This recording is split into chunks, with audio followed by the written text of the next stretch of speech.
Hello and welcome to the Pen and Paper Pod, gentlemen. How are you doing? Okay. It's kind of a fake laugh. I'm so sorry. Yeah, I don't like the omen of you laughing and rubbing your hands together, literally. It makes me nervous. Is this the week I finally die and stay dead? we'll see. Maybe. Hello and welcome back to the Pen and Paper Pod. I'm joined here with Edwin Reyes playing the worm formerly known as Chuck Angus. It's all about how I look on the outside. The inside means nothing. Right. And Trevor Flynn playing Scree, the Kenku rogue. Hello. And Ashe Fallbright, the sorcerer, the mysterious sorcerer. No, mysterious sorcerer. Yeah. I'll take it. Yeah, sure. It's not I'm the DM, so I know everything, obviously. No, I'm just kidding. He's not that mysterious, but he wants you to think he is. I don't know. He's got like a mysterious charm. You saw that dark side come off last week when he just dominated a sentient animal and just such a hardcore mode. Like he just went full BDSM on him. To be fair, that Minotaur had it coming. Yeah. I mean, he's meant to be. Yes, mistress. Anyways, thanks for tuning in. If you want to help us out, please go ahead and head on up to social media. We are at Pen and Paper Pod on Facebook and Twitter. Share our feed and tell your friends about this podcast. We want to get a nice chat feed going, and we get our numbers up. We're going to start doing some chat giveaways, so go ahead and share that. I really appreciate that. Also, if you want to catch up with the Pen and Paper Pod history, you can watch our previous casts on Villains season here on our Twitch channel, and you can of course be able to catch up with our COVID special called Pandemic and Waterdeep, being released remastered now on our podcast feed. While you're check out our podcast, make sure to like and subscribe. Oh wait, that's YouTube. Def going to give us an iTunes review. That'd really help us for our chat feed. We'll be remastering the Villains arc as we go. It'll be releasing coming soon. What does remastering mean? It means I need to do a lot of edits on these for the sound for when we expose it to the outside. So I have to do a lot of editing, and so the nice thing is just it's just a nice little touch. I do have to hide our shame. Yeah, I do. I have to hide our bullcrap. That's, this. I don't know. This is the best version of it. It's live and uncut, and there's a giant picture of my map, which I made. Thank you. Yeah, that is a map I made. You guys can see that. Now, how long does this take you? Do you want to put on the fridge? I do. Yes. We'll put it on the fridge. Tempt your DM. I'd put it on my fridge if you gave me a copy. I will get you a copy. I will do that. I'm gonna get you a fucking vellum of that shit. Yeah. So, anyways, our villains, Scree, Chuck, and Ashe, having been coerced at Slug Point into joining the Demon Army Remnant Knights, or D.A.R.K, they have been tasked with a mission to forge an alliance with the Northern Orc clans and retrieve a relic of the Demon Army. Little did they know that the situation was more fraught in the north. Our villains smoothly infiltrated the Great Northern Orc Ranging, attending the wedding of Lord Edipus Lott and his wife-to-be, Lady Vassler, only to note that his daughter, Lady Grimtooth the Jr., seemed displeased about the wedding. I just want to bring that up, just kind of a note that's sort of important.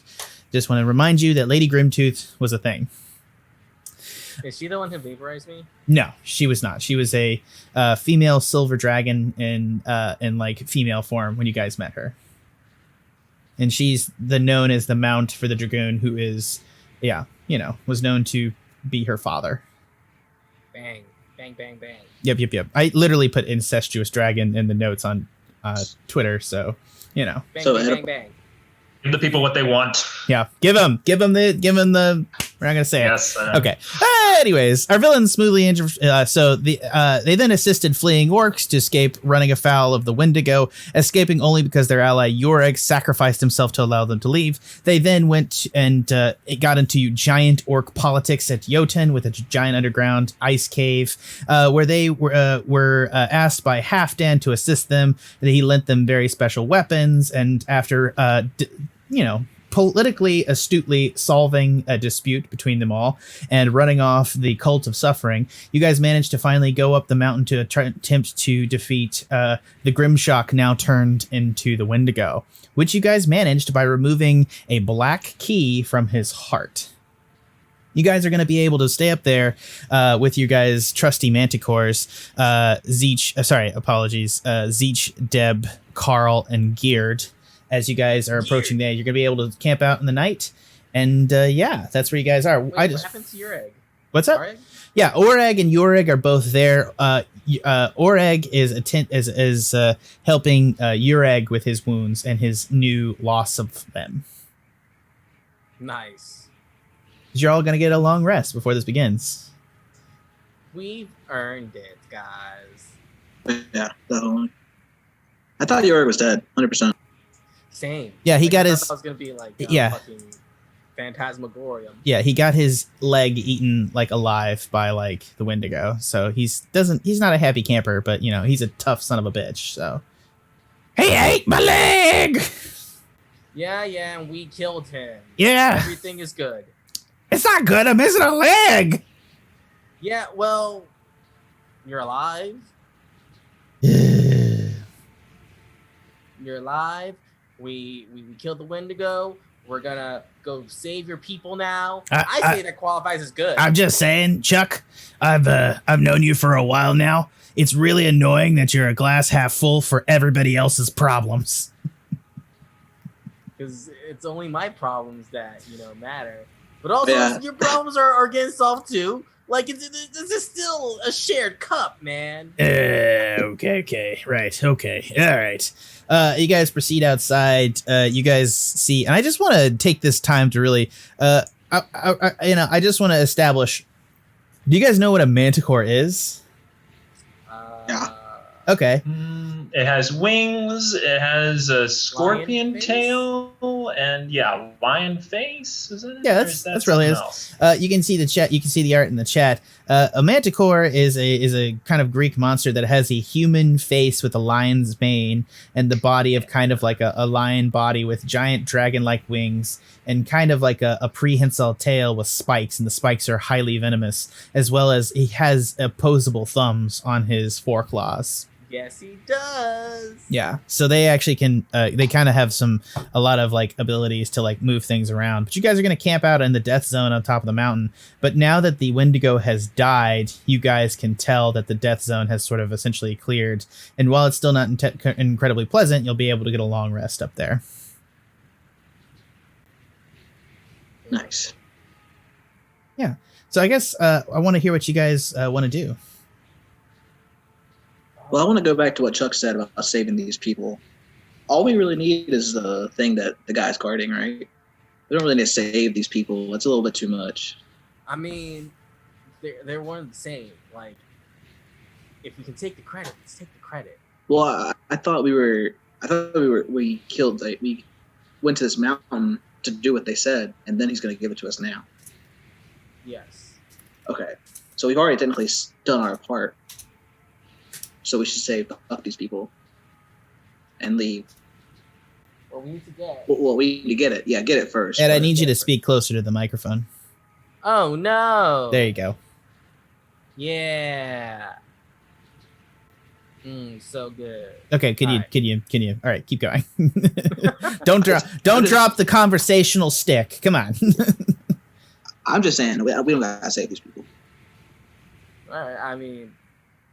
But we still have to make that like agreement, right? Like he has to join our side. Isn't that also part of the reason why we came here?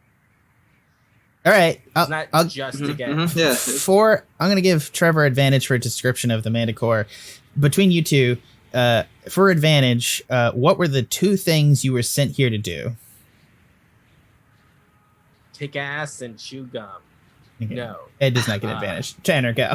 No, wait. We need to get the relic of the Demon King, right? Right, which Halfdan still has. Right, but we agreed he'd give it to us if we took this now, Right. or saved his people. Yeah. Okay.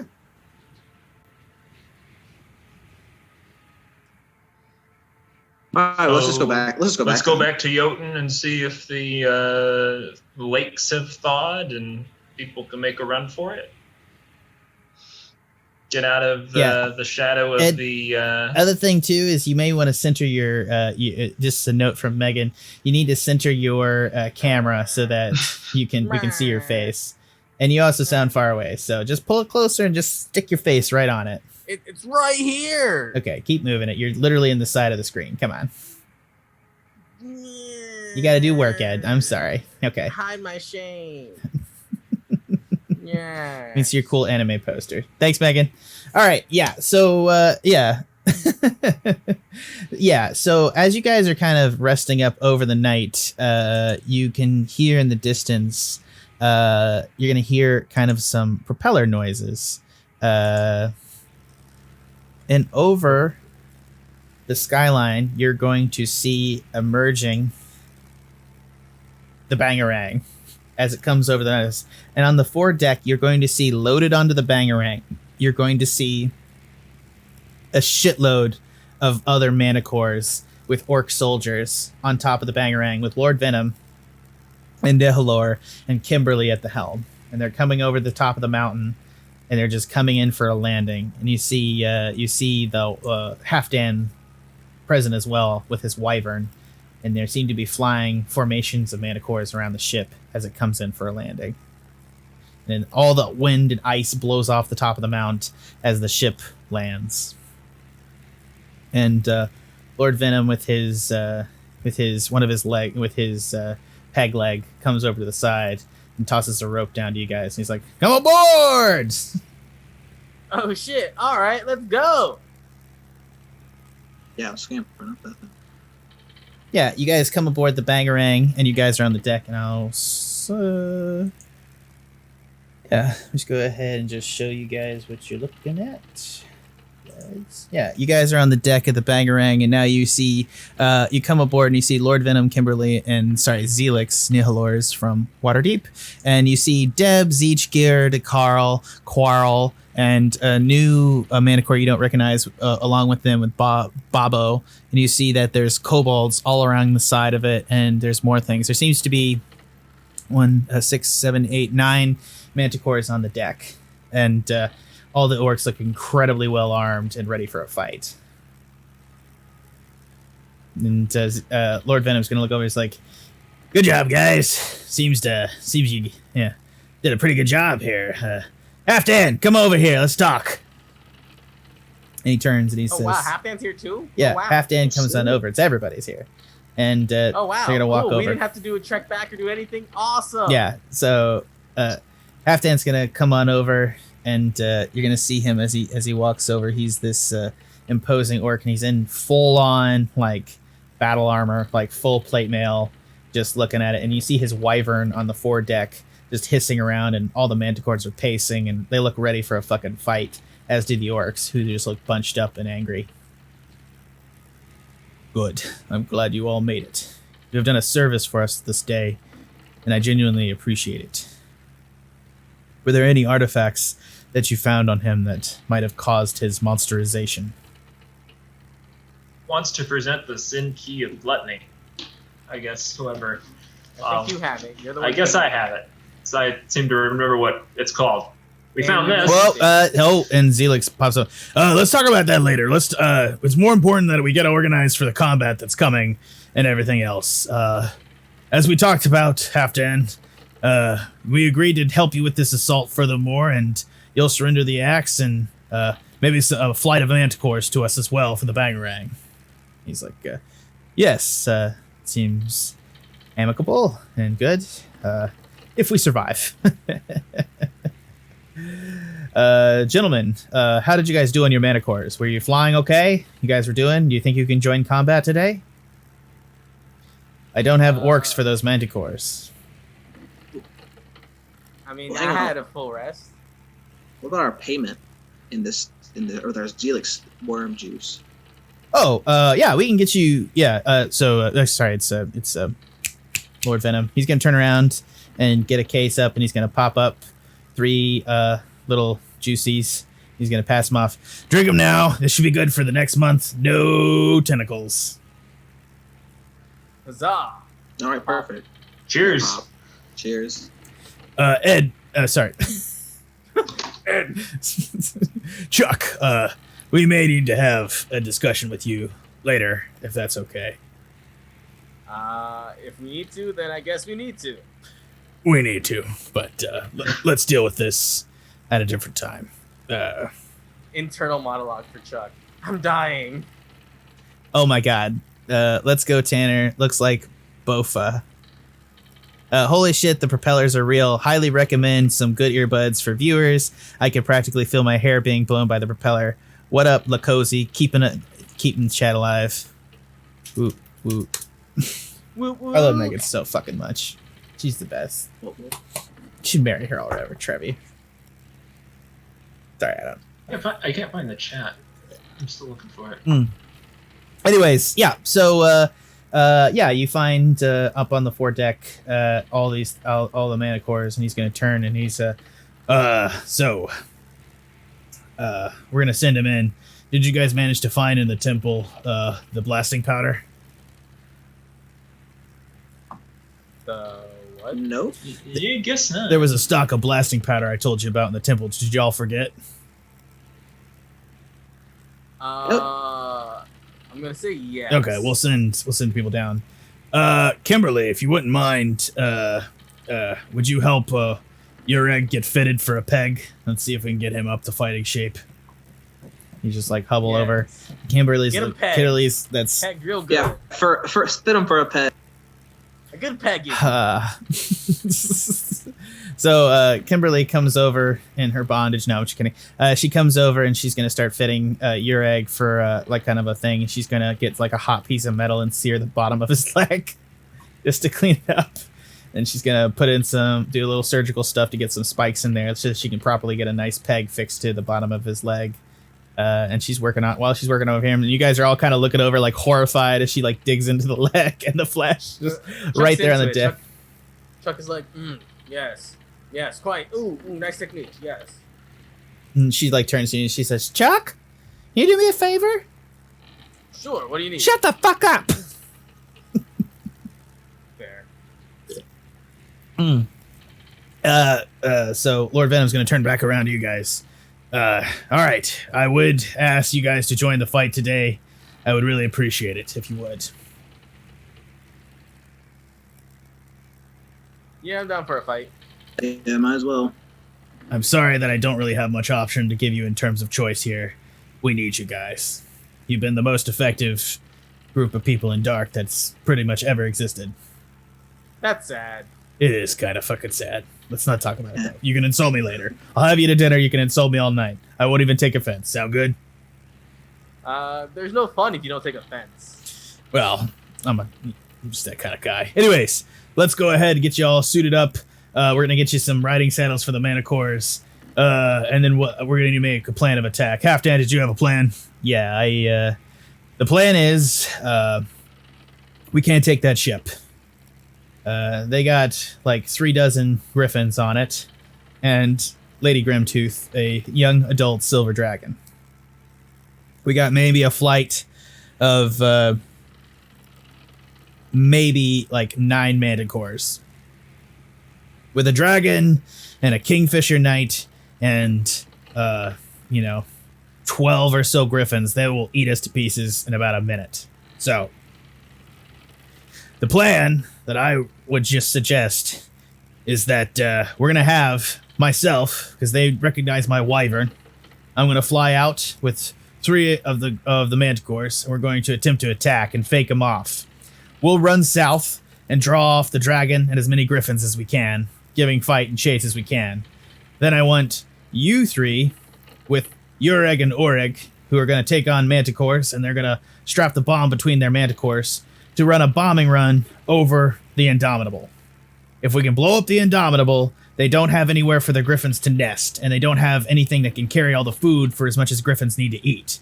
And then they'll have to fly south, or they'll starve in the winter, and we'll be able to almost entirely free airspace over the northern area, and we'll gain it almost entirely back. Without the Indomitable, they're fucked.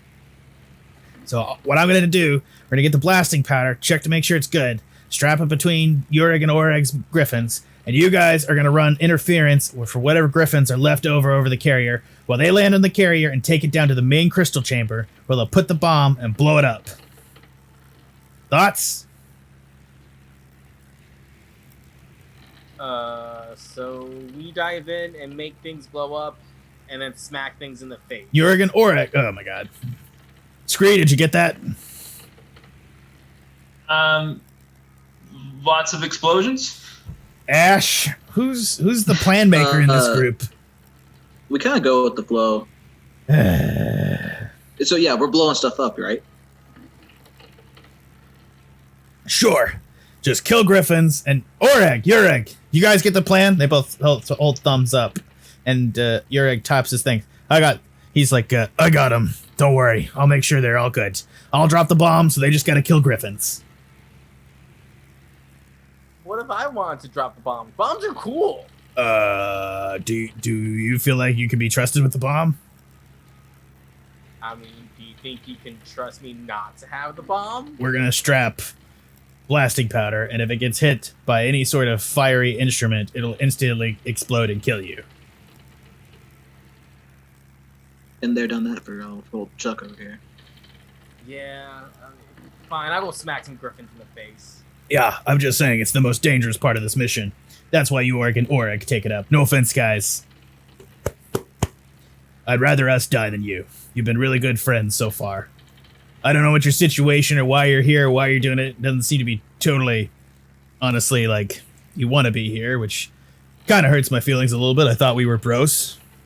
But I appreciate you being here, and I'm ready to see this through to the end. I give a thumbs up and go, serve a purpose in each other's lives. That's pretty cool. So romantic. This is like the NASA guy explaining the meteor mission to the oil drillers in Armageddon. Thanks, Megan. That is correct. All right, everybody get mounted up. We're going to take off in just a couple minutes here. We're going to meet the Indomitable in about another 30 minutes. Get manicored, get up, suited up, get off the main deck so we can fly in. The Bangarang's going to stay at a safe distance as we can't take the anti-air guns on the Indomitable. But we'll be close by, and we got to keep it and protect it and make sure it's all set. We're going to get all of our cobalt and every gun suited up. Get ready to repel a dragon if necessary. Lord Venon's going to turn around to you guys, and he's going to say, you guys ready for this? Shit's about to get real. Shit's been going real since I landed in interdimensional prison. This is just a third arc. He's going to step forward. It's literally the first arc. It's like the second arc at most. Third arc. We're like in the first arc still. All right. I'm just joking. So how is it the third arc? Escape. Find the guy right here. It's all the same thing. Yeah. Anyways. Before we go off, I want to strap a bunch of spears to a manticore. Yeah. Describe your manticore one more time. I just want all three of you to kind of describe your manticore and their disposition. Me and my manticore are bros. He was giving me like life lessons and pumping me. I'm Geared. What's up, bro? Geared. You ready for this dangerous mission? Bro, it's gonna be like super cool, super bloody. Yeah. It's gonna be cool explosion. Yeah. I heard there's a fucking dragon, man. I mean, I don't particularly want to die burning alive, but like, I don't know. We're not. God, if we could kill that thing, I bet we could take it ourselves. You know? Bro, we totally can, because I still have this magic hammer. Oh, you do? Halfdan didn't take it back? Hide that shit, mate. We're gonna throw a magic hammer all over the fucking place. Hammer bros! Sorry. Yeah! I screamed. I told you to hide the hammer, and then I screamed, hammer bros. Sorry. He looks over, he's like, hide the hammer. Put it on my saddle. Don't let Halfdan see it. I want to have hammer time. Then he Manicore does hammer time across the deck. No, I'm just kidding. That didn't happen. Yeah. He has opposable thumbs. He does. He does have opposable thumbs. He's like, right, okay. So yeah. We just start dancing together. War dance. Scree and hammer time. Scree, describe Deb to us. Deb is a experienced and confident manticore with 3-foot-high hair and a sunny disposition. Like literally, she calls. Well, how you doing, sugar? Yeah. How you like doing? Mm-hmm. Got a little pack of smokes for me? It doesn't sound like she's had a pack of smokes a day in her life. I got a pack of smokes for me. It's better. There you go. It's great. Okay, sugar, hop on board. You're okay with me still taking the wheel? Yeah. Suits me. I want to go over a couple things, and we're gonna get to this. But first, I want Tanner. Tanner, describe Carl and what you have done to him. Carl's a spineless whelp. He'll do what I say. Don't hurt me, Tanner. Sorry. Shut up, Carl. Ashe. Don't hurt me. Don't you use my meta name. Don't hurt me, Ashe. I'll do whatever you say. Just let me be. Well, listen, Carl. You're going to die if you don't listen to me. Okay, Carl, listen to me. Sorry, Ashe. I don't know who am I? You give me a new name. I'll take it. Whatever you say, mistress. I'm going to smack him. Ah! Just focus.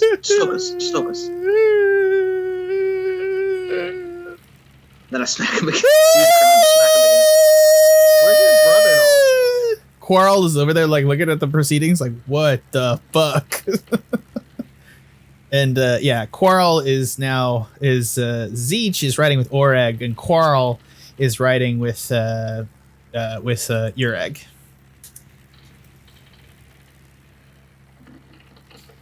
Yeah, because Zeech is Oreg. Sorry, I have Bobo, which is not a real Manticore name. Why is his name Bobo? Jesus. Anyways, a couple of notes about mounted combat. Same rules for horses essentially apply. On your turn, when you can, if you're controlling the mount, you can use the mount's movement speed essentially, and you can take one of 3 actions for the mount, either being dash, disengage, or I think dodge, I think is the other one, if I'm not mistaken.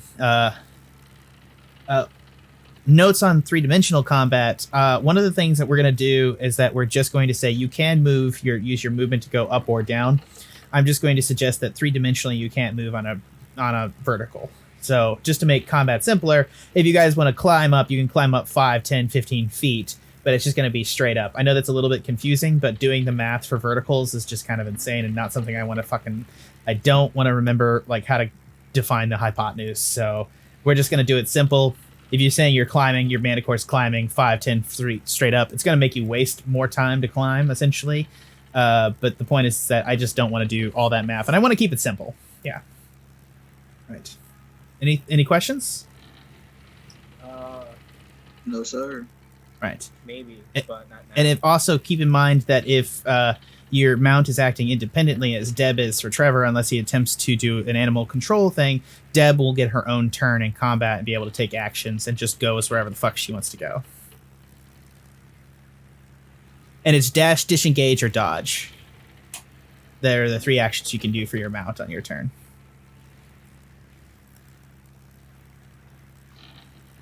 Do some sky combat. All right. As you guys approach in the distance, you can see... Sorry, you can hear some calls and some, there's like gradually everybody's getting all hooked up. You see Halfdan walks over and unhooks an axe, a package from the coat of the wyvern, and he unwraps it to reveal a black hafted axe that has almost looks like it's a long, like almost like a Dane axe, like a 2-handed axe, great axe, and it has all these holes along the outside of the axe, like where it looks like the haft of the axe is almost like a flute, and at the tip, normally where the back end of the axe there'd be like a spike that you can drive through armor. Instead, there's like a flute, and it almost looks like an oversized ocarina with a flute. And he pulls it up and he kind of like holds it to himself, and all of a sudden you see out of the haft spikes sprout out of the holes where it would be played as a flute, driving into his fingers, and you see blood run down the haft of the axe, almost being absorbed into it, and he just sits there and leans back and just lets it happen before he takes the axe and sticks it on his back. Okay. Metal. Yeah. All right, me and Iceman are heading out. You guys ready? Are we? Who's Iceman? It's my wyvern. The axe. Oh. The wyvern. Yeah. Does the axe have a name? It's called the Sea Axe. It's what you guys came here for. Oh, yeah. But I mean, like, you have a special name for it. I don't know. It's McStabby Stab. Except it doesn't stab. That's what we came for? Stop looking at me like that, Ashe. All right, and he hops up on the wyvern. Are you going to try to stop him, Ashe? No. Okay. Not at all. Chuck, I really need you to lean into your microphone. It's really quiet tonight. Is that where his sound is coming from, or is it coming through this thing? It may be coming through. Maybe it should be coming through the wrong place. Let's not worry about it right now. Word. Pardon moi. You're good. Yeah. So everybody proceeds on, and we're just gonna go up here. You see that the 3 manticores and what is it? Halfdan and the wyvern take off and head north. And you guys see as you get lined up, you can't really see the Indomitable. It's over the edge of the horizon. So you guys are trying to, Ureg and Oreg are going to jump on Zeech and Quarrel and get this giant bomb strapped between them as they get off the ground. And you guys are going to get spread out around them, getting ready to take on combat. Oops, let me just double check.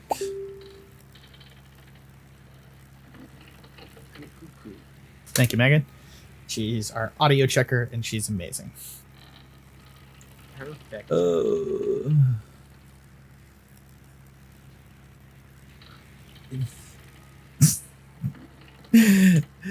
boy! All right, so you guys are like taking off in the distance, and you hear like a roar, and you kind of see it's the only thing you can see over the horizon. You see this massive silver dragon kind of slide over the horizon as it chases a smaller wyvern. And then you see kind of a couple specks of dots rush off east of your possession out over the ocean as she gives chase. Yeah, it looks to be that the griffins have taken off. And you guys, and I just want to illustrate this real fast because I have really good art for it. The griffins have taken off and... yeah, they have all these griffin knights in golden armor just sliding off, and these griffins, and they just like they caw in the distance. You have all these eagle caws, like, rah, rah. Sorry, that's not how an eagle caws. I don't know how an eagle fucking caws. I'm sorry. Shut the fuck up, Trevor. I love you so much. I didn't say anything. Everybody, give me your best eagle caw. What do you got? That's a dead chicken. My voice doesn't go that high. Sound affects the audio. It's perfect. I regret nothing. Okay, everybody. Yeah, so you guys are take off, and you're over the kind of the sorry, I'm so sorry, guys. Yeah, so you guys can see in the distance from here that as you guys are approaching the Indomitable from a distance, you see this giant double-hulled warship with like these kind of platforms between it, and you see. Unfortunately, that while it did draw off several griffins and the dragon, you can see 6 griffins with riders dismounting to come after your party of 3 and the 2 hobbled orcs. Yeah, there is roughly, I just want to reiterate this just so you guys are aware, griffins are kind of faster. So I think griffin's speed is roughly about 60 feet. No, sorry. Yeah, I think griffins are about 60 feet of speed. Versus, I think a manticore is about 50, so it's only slightly faster. Well, let me double check that, but yeah. Oh, sorry. All right. Yeah, unless you guys want to try to duck low and head down towards the horizon, you're going to roll initiative, as I believe there is roughly a large amount of distance between you, but I just want to double check this. Yeah, there's about 260 feet between your 2 parties. But keep in mind that you guys can move 60 feet, and with a dash, you can move 120 feet. Or no, sorry. Let me double check this. Yeah, a manticore can fly 50 feet, and a griffin can fly 80 feet. So they are much faster than you. But they are slightly less tough. All right, everybody roll me initiative. Good.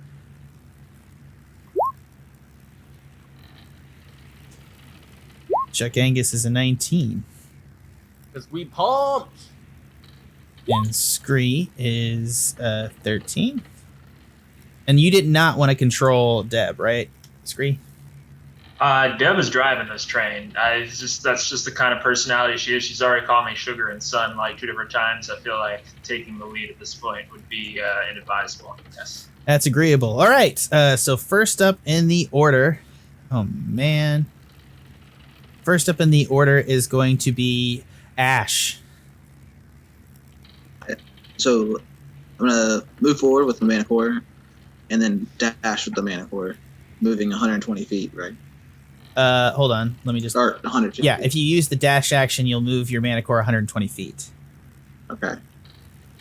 And then that'll put me 140 feet away from them. Yep, I believe you can move your guy if I'm not mistaken. Oh, yeah, sorry. I cannot. You can't move Ashe? No. Damn it. Hold on, let me double check. Yeah, it's control. You can move your character. You may not be able to move the manticore. Can you move your character? No, I can't. Yeah. Shit. Okay. Why can't you control Ashe? Oh, there it goes. All right, you got it? All right, just move Ashe where you want, and I'll follow with the manticore, so we just make this simple. Where are we? We're in the skies. I mean, where are our figures? Down at the bottom. Left. It's a massive map. Bottom left.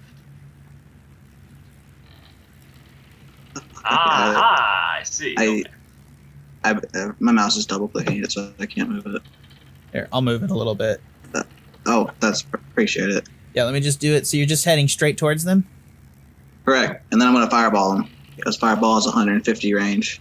And you're moving 120 directly at them, correct? Jesus Christ, this is going to be a rough map. Sorry. We're working through it, guys. We'll get closer.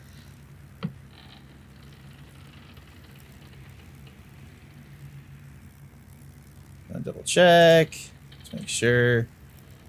15. Yeah, just 1 square forward. Yep. Okay. Yeah. And you are from the leading elements, or I guess if you went up at an angle, I may have just made you drive at an angle. Let me double check. 150 feet from them. I think I can get you a little bit over if you like. That's fine. As long as I'm 150 feet away from them, that's perfect. Yeah, you're 150 feet with dash. Yeah, and then I'll cast fireball. Okay. Just show me where you're going to put the point.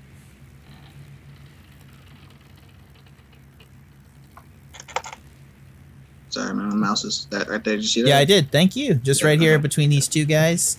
I just want to double check. What's the diameter of fireball? 20 feet, I think. Yeah, so you're just going to get these 2 leading griffins. Okay. What's their save? 15. Got it. Here we go. All right. Griffin Cavalry Rider on the back is going to roll, and it's a dex, correct? That is correct. Probably go off the Griffin's dex, I believe. Save. Miss. And the Cavalry Riders are going to make save. Miss. So we're just going to make this easy and say this guy over here saves. And how much damage is he taking? Or sorry, how much is the 25? Oh, total? Yeah, well, if it's 25 for total, and then half if they make it. Got it. Okay, so Griffin A is going to take 25 damage, as is the guy on his back. And then I believe, what's half of 25? I'm an idiot. Either 12 or 13. 12. Yeah, 12. Okay. 12. All right, both take 12 damage. And that'll be it. Yeah. I believe, if I'm not mistaken, yeah, no one's bloodied. Okay. That's next up is Chuck Angus.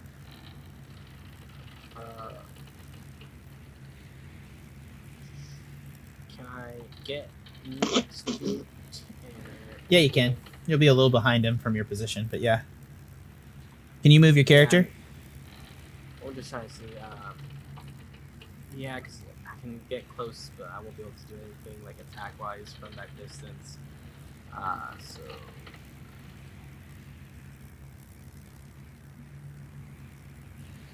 Boom. Yeah, go ahead. So that's 1. Oh, you moved him. Yeah. There you go. That's fine. 125. Yep. You're gonna slide up right behind him. You gonna do anything? That's what I was trying to see. I have 3 charges to hurl the Hearthbreaker. That's just 3 right now, and it's a. I'm probably gonna ask you to talk just a little bit louder, Ed. I'm so sorry. Oh no, dude, I got it. Okay, I was thinking of maybe hurling the Hearthbreaker since I have 3 charges of it, but it's a long range of 180, which I'm just shy of. So, I guess You the most I can do- toss it, but you'll have disadvantage. Remember? Yeah, I'll hold on to that because it's only 3. I can only do it 3 times, so I'll hold off on it for now. And I guess I'll just brace myself in case anything attacks me, since I can't really do anything. You can take the dodge action essentially. I think. Okay. Yeah, I'm not sure if you can dodge on Manacore back, but I'm just gonna go with it because fuck it. Oh, Rocker. yeah, let's fucking do this. Next up in the order is going to be I think Deb is going to get the next start in the order, and Deb, because Trevor is not in control of this situation, is just going to fly out 120 feet, and she's going to maintain a little bit of a distance from you guys. Woo! Deb! Yep. And I'm going to double check something. I think she is No backseat flying. 120 feet from them, and her manticore, if I'm not mistaken, range on the tail. 200 feet. Oh shit! Yeah, she's got it. So she's gonna toss a tail spike at the most damaged griffin. Oh man, could we have made our Manticore's tail spike? Yeah, she's gonna do 11 points of damage to the lead griffin. Oh Yeah, man. if you let them have autonomy, but who wants that? Yeah, but now Scree is not in control of the situation. I'm 10,000 feet in the air! Woo! Yeah, the lead griffin is now bloodied. What does Deb say when she attacks him? She's like, "Hold my cigarettes, Scree!" And she just flips around in the air, and just a tail spike just whips out of her tail and fires at like in a very far range. They have like 100 feet range on their tail spikes. It just hits the front guy. Yeah. God, gross. Next up in the order are the orcs, and they're gonna fly just right behind you guys, in between you. I think they're gonna fly, yeah, just as far as they can, just right up behind you, with taking the dash movement, obviously.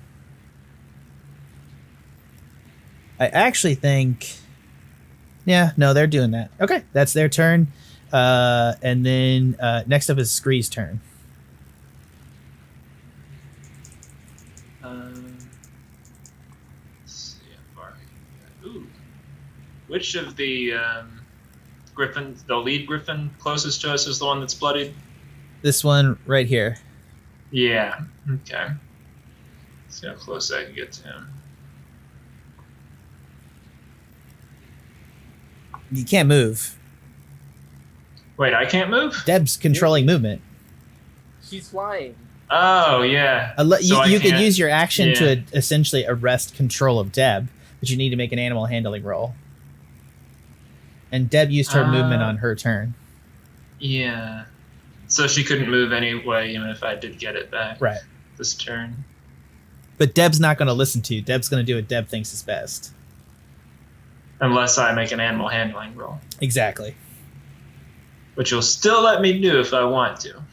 Well, you can use your action. You have your action on your turn to do whatever. I think the only thing you could do is use your your hand crossbow, if I'm not mistaken. I forgot I had that. Yep, that's why I reminded you. I checked. I've only used that like once. No, it's got a 30-foot range. I can't. No, it has a long range of 120 feet, but it would be disadvantage. Oh, the long range is the little one in parentheses. Right, but it's just disadvantage to the shot. I'll give it a shot. Why not? Yep. Keep in mind that you have to reload it, but, you know. On my next turn, I guess. Yeah, you have to use an action to reload it, I believe. Mm. But, you know. Ooh, Boom. it does not hit. You said it's disadvantage? Yeah, you roll it again, but you still missed. I feel like Deb is just like, this is why I'm in control, honey. Yeah. She like reaches up. She's like, you tried. You did so good, sugar. I appreciate you. You just keep loading that thing and firing your little twigs off. Just don't shoot my head, honey bear. You're so tall. All right. Next up is Griffin Cavalry Rider A, who is going to use his dash action to come in, and I'm just going to double check. No, he's not. Ooh, he can't quite get there. No. Oh, they have 160 feet of movement. That's right. Yeah, his ass is going to come straight at Ashe, the most wounded one. He's going to come right here, and he's going to be outside of your reach because he has a lance, and so he's going to use his a lance attack, and yeah, he's going to and he's not going to target you. He's going to target Carl. Yeah, whatever. Yeah. Okay. Cool. Carl's gonna like it. Ooh, gross. Yeah, he's gonna hit Carl. Let's say Carl's manticore C and I think it's 11. Carl's AC is 14, so it won't quite hit. But he's gonna stay right there, just out of your range. I think what is Manticore's reach is. I don't think it's. Well, it doesn't matter. It's not the Manticore's reach; it's your reach, Tanner. But you're a spellcaster, so he doesn't hit. So he's gonna stay right there. And I think he's going to just. And then it's gonna be the other guys. I'm just gonna go through these guys rapidly. The Manticore B is gonna move off. He's gonna go straight. With 160 feet, he's going to get just within reach of Oreg, and he's going to hit him. He's going to hit his Manticore with a lance attack. Misses. And then other Manticores are going to advance as well. See, it's going to come straight at you, Chuck. He's going to make an attack at your Manticore. He's going to hit. Oh, no. For 14 damage to your Manticore, Chuck. Oh, no. So I think... Geared. Deb, geared. 14. And so, yeah. The Manticores have 68 health points. Geared's down to 54. Geared. The other ones are going to advance as well. I can't quite make it. It's going to... 160. I'm just going to say these guys can't quite make it to you, but they're all going to dash about 160 feet just shy of you. You guys see this oncoming wave of that, and all three of them are going to use light crossbow rounds to fire at you. I think one is going to fire at you, Scree.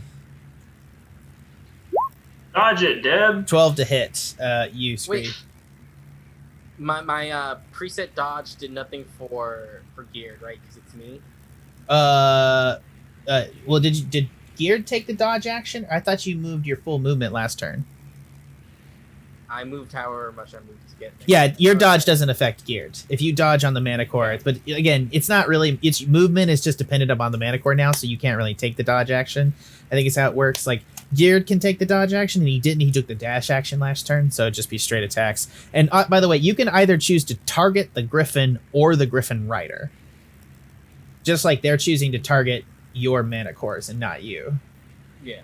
Because they're making the assumption. So 12 to hit you specifically, Scree. My armor class is 15. Yeah, so that misses. They're going to fire. One's going to fire at Oreg. Misses. The other's going to fire at Ureg. And both are going to miss with 5 on both crossbows. So they all dump their crossbows, and on next turn they're going to fucking come in with their lances. But we're back up in the order with Ashe.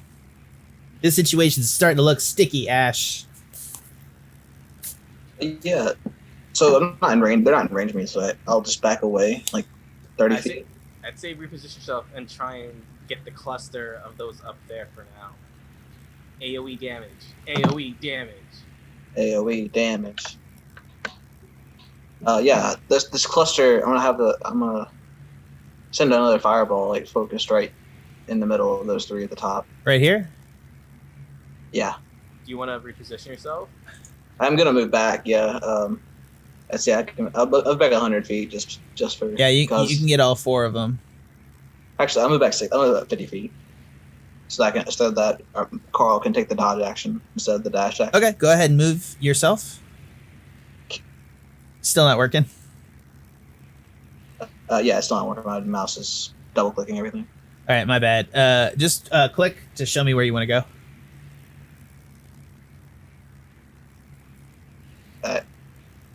I can't hold the mouse to click a position. Oh, there it is. I see it. You're going all the way back here. Got it. Yeah. There it goes. All right, perfect. And then I'll fireball. All right, fireball. What's the saves you need to make? It's a 15 DC. Gotcha. So it's the final 3. So it's the final throwdown. Oh yeah, it's all the unhurt manticores. Okay, cool. And so let's just go with this. Let's start with the griffins. They're all gonna make dex saves. Miss, save. So 2 misses, 2 saves, and the knights as well are going to make their saves. Miss, save. All right, so the lead manticore is going to, I'm just going to say manticore C is going to take the full damage. What's the damage? 29 damage? You mean the griffins? Holy shit. I got pretty good rolls. There you go, baby. 29 damage to Griffin Cavalry Rider A. All the Griffin Cavalry Riders, C. 1, 2, 6. Yeah, okay. He's bloodied.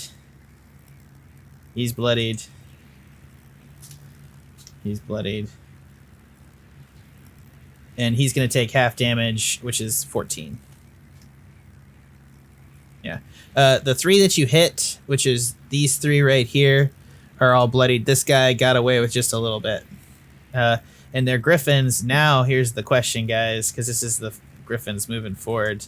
2 of the griffins saved, so 2 of the griffins took 14 damage. This guy took 29.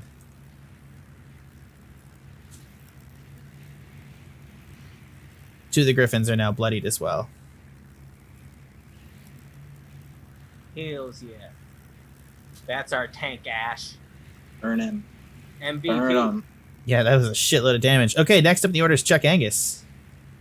Alright. I guess I'll enter into a rage. Nice.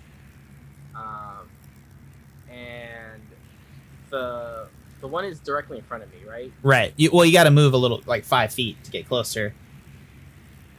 Alright. He's got reach, you don't. Gotcha. Then, yeah, I guess I'll move the 5 feet to get in front of it, and then I'll attack with the Hearthbreaker. All right, sweet. Who are you attacking, the griffin or... Griffin. Got it. Take out the ankles, and the rest will follow. The griffin's armor class is 12, so that will hit.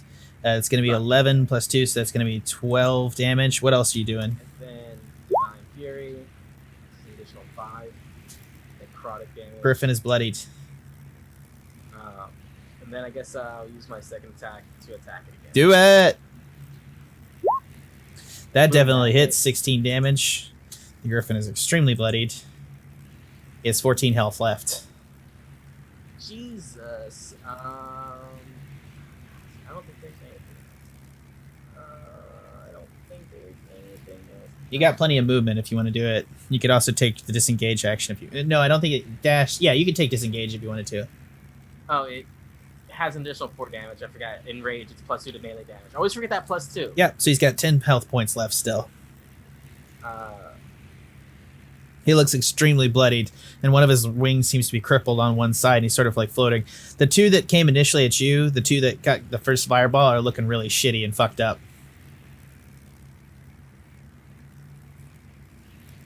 Say that again? I was reading stuff. They look really... The 2 that attacked you initially are really fucked up.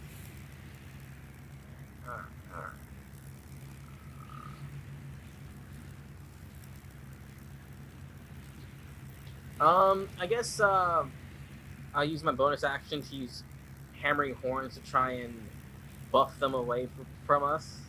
Sure. Wait, yeah, you made a melee attack, yeah. Well, you could also try to target the rider and knock him off if you wanted to with hammering horns. I'll do just that, thank you very much. Why do I tell you things? Must be no strength saving throw of DC 18.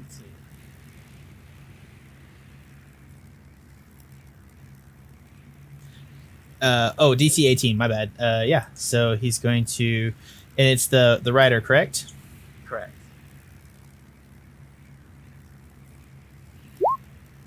$19.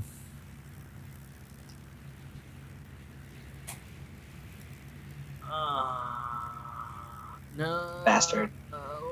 Why'd you roll 2? Why'd you roll 2, It's an accident. You got my hopes up for nothing. It's an accident. Sorry. I mean, the first one's 19, the second one's 4, so, I mean, I'm going to just assume it's advantage. No, I'm just kidding. But it is 19. Sorry, bud. I didn't mean to roll 2. Yeah, that's your turn. Next up in the order is, I believe, is Deb, who ain't taking this shit lying down. So she's going to come right in here on the closest manticore and on the closest griffin.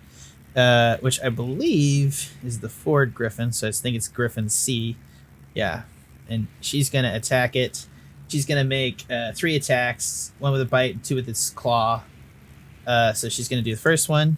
It's gonna hit for 8 damage, and then 2 with the claw. Hit, and then hit. So she's gonna do 13. She's gonna do 20 damage to the griffin, which is now extremely bloodied. And then she's going to take the disengage action. She's going to move away from the griffin a respectable little distance.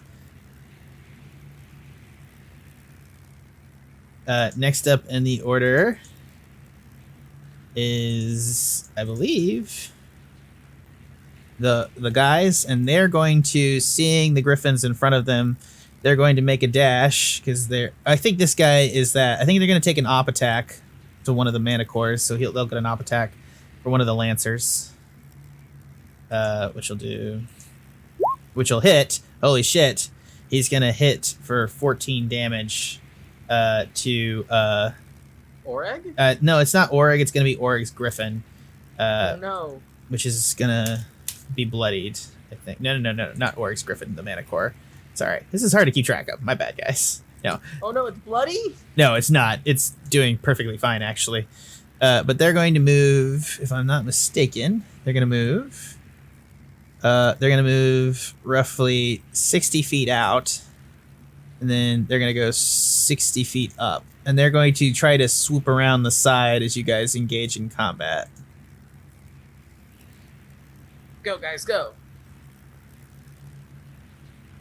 It's about right here. And they're heading for the deck of the... Oh, they almost left Oreg.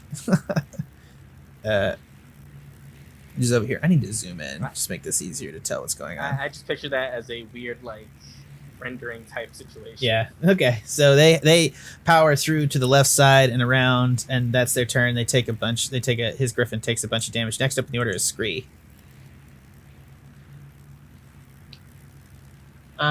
I'll attack again the extremely bloodied griffin. It's the griffin, not the rider. How are you going to attack? Yeah, you have to with my crossbow. No, you got to take the whole turn, the whole action to reload it. Oh yeah, I have to reload it. Shit. I'm going to urge you maybe try to take control of Deb. I know that's not Deb's champ. Deb's doing good. Deb did good. Deb did like 30 points of damage. Deb is a serious monster. Deb's got this. Yeah. I will reload my crossbow. Well, he's gonna save the day, and Deb's gonna give him a gold star and a cookie. I don't know why I'm embracing this, but yeah. I don't know why either. I expected you to have like a whole battle with her, and you're like, nah, she's the alpha female.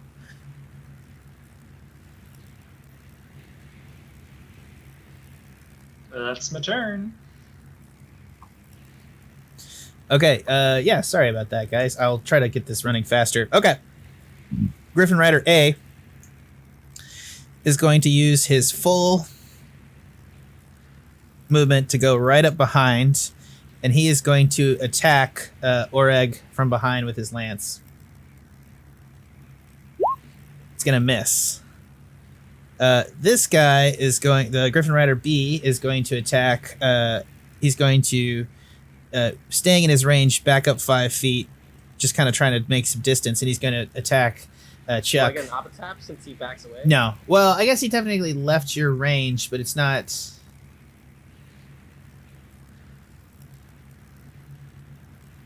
Tanner, how does range work with the ranged weapon? He can just back up. He has to leave... I guess he left your area of He effect. left my range. So if you have a ranged weapon and you leave the melee area, you don't get an attack. That's what I because thought. It's a ranged weapon. Yeah, that's what I thought. Yeah, so he's going to attack Chuck for 12, which is not going to hit, I'm assuming. No. All right, this guy's going to dash over here and try to... They're all going to try to dogpile on that manticore. They're going to try to hit it again. It's not miss. And they're going to try to block it around. This guy's going to go around, try to hit it. And I believe the manticore has, 14 armor, so none of these are hitting. Oh, no. He's going to come back around and try to dogpile Chuck, and he's going to hit Chuck from range as well.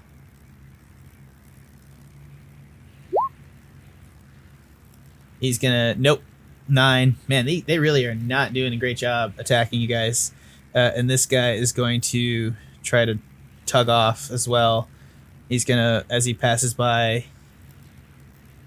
he's just going to try to come over here and block the path as they try to mount and mob the thing. Okay, that's their turn. Next up in the order, if I believe, is Ashe. AoE damage! AoE damage! Where are you, Ashe? Oh, you're way back there. At the bottom. I gotcha. Now I might AoE damage, but I also might do something else. If you blow up, I just want to make this clear. If you blow up the blasting powder, you guys are screwed. And I'm not gonna fireball our own guys. Come on. Well, I do think if you care, I certainly thought it really loudly. You could I was about to say if you guys, aim for the 3 on top. I'm not necessarily sure you guys wouldn't fireball Lord Venom or all the other guys, but you probably won't fireball Oreg or Ureg. Like, how do you guys feel about that? I don't want to fireball them. They're intricate part of the plan. But if they piss us off, might as well. That's different. But right now we need them for the plan. So I'm 104. I'm 160 feet away from Oreg and Ureg. Yeah. I think. Yeah. And the manticores can only move 120 total, right? Correct. If I dash with them. Yeah. So you can't get right up on them, but you can get them within any sort of spell distance.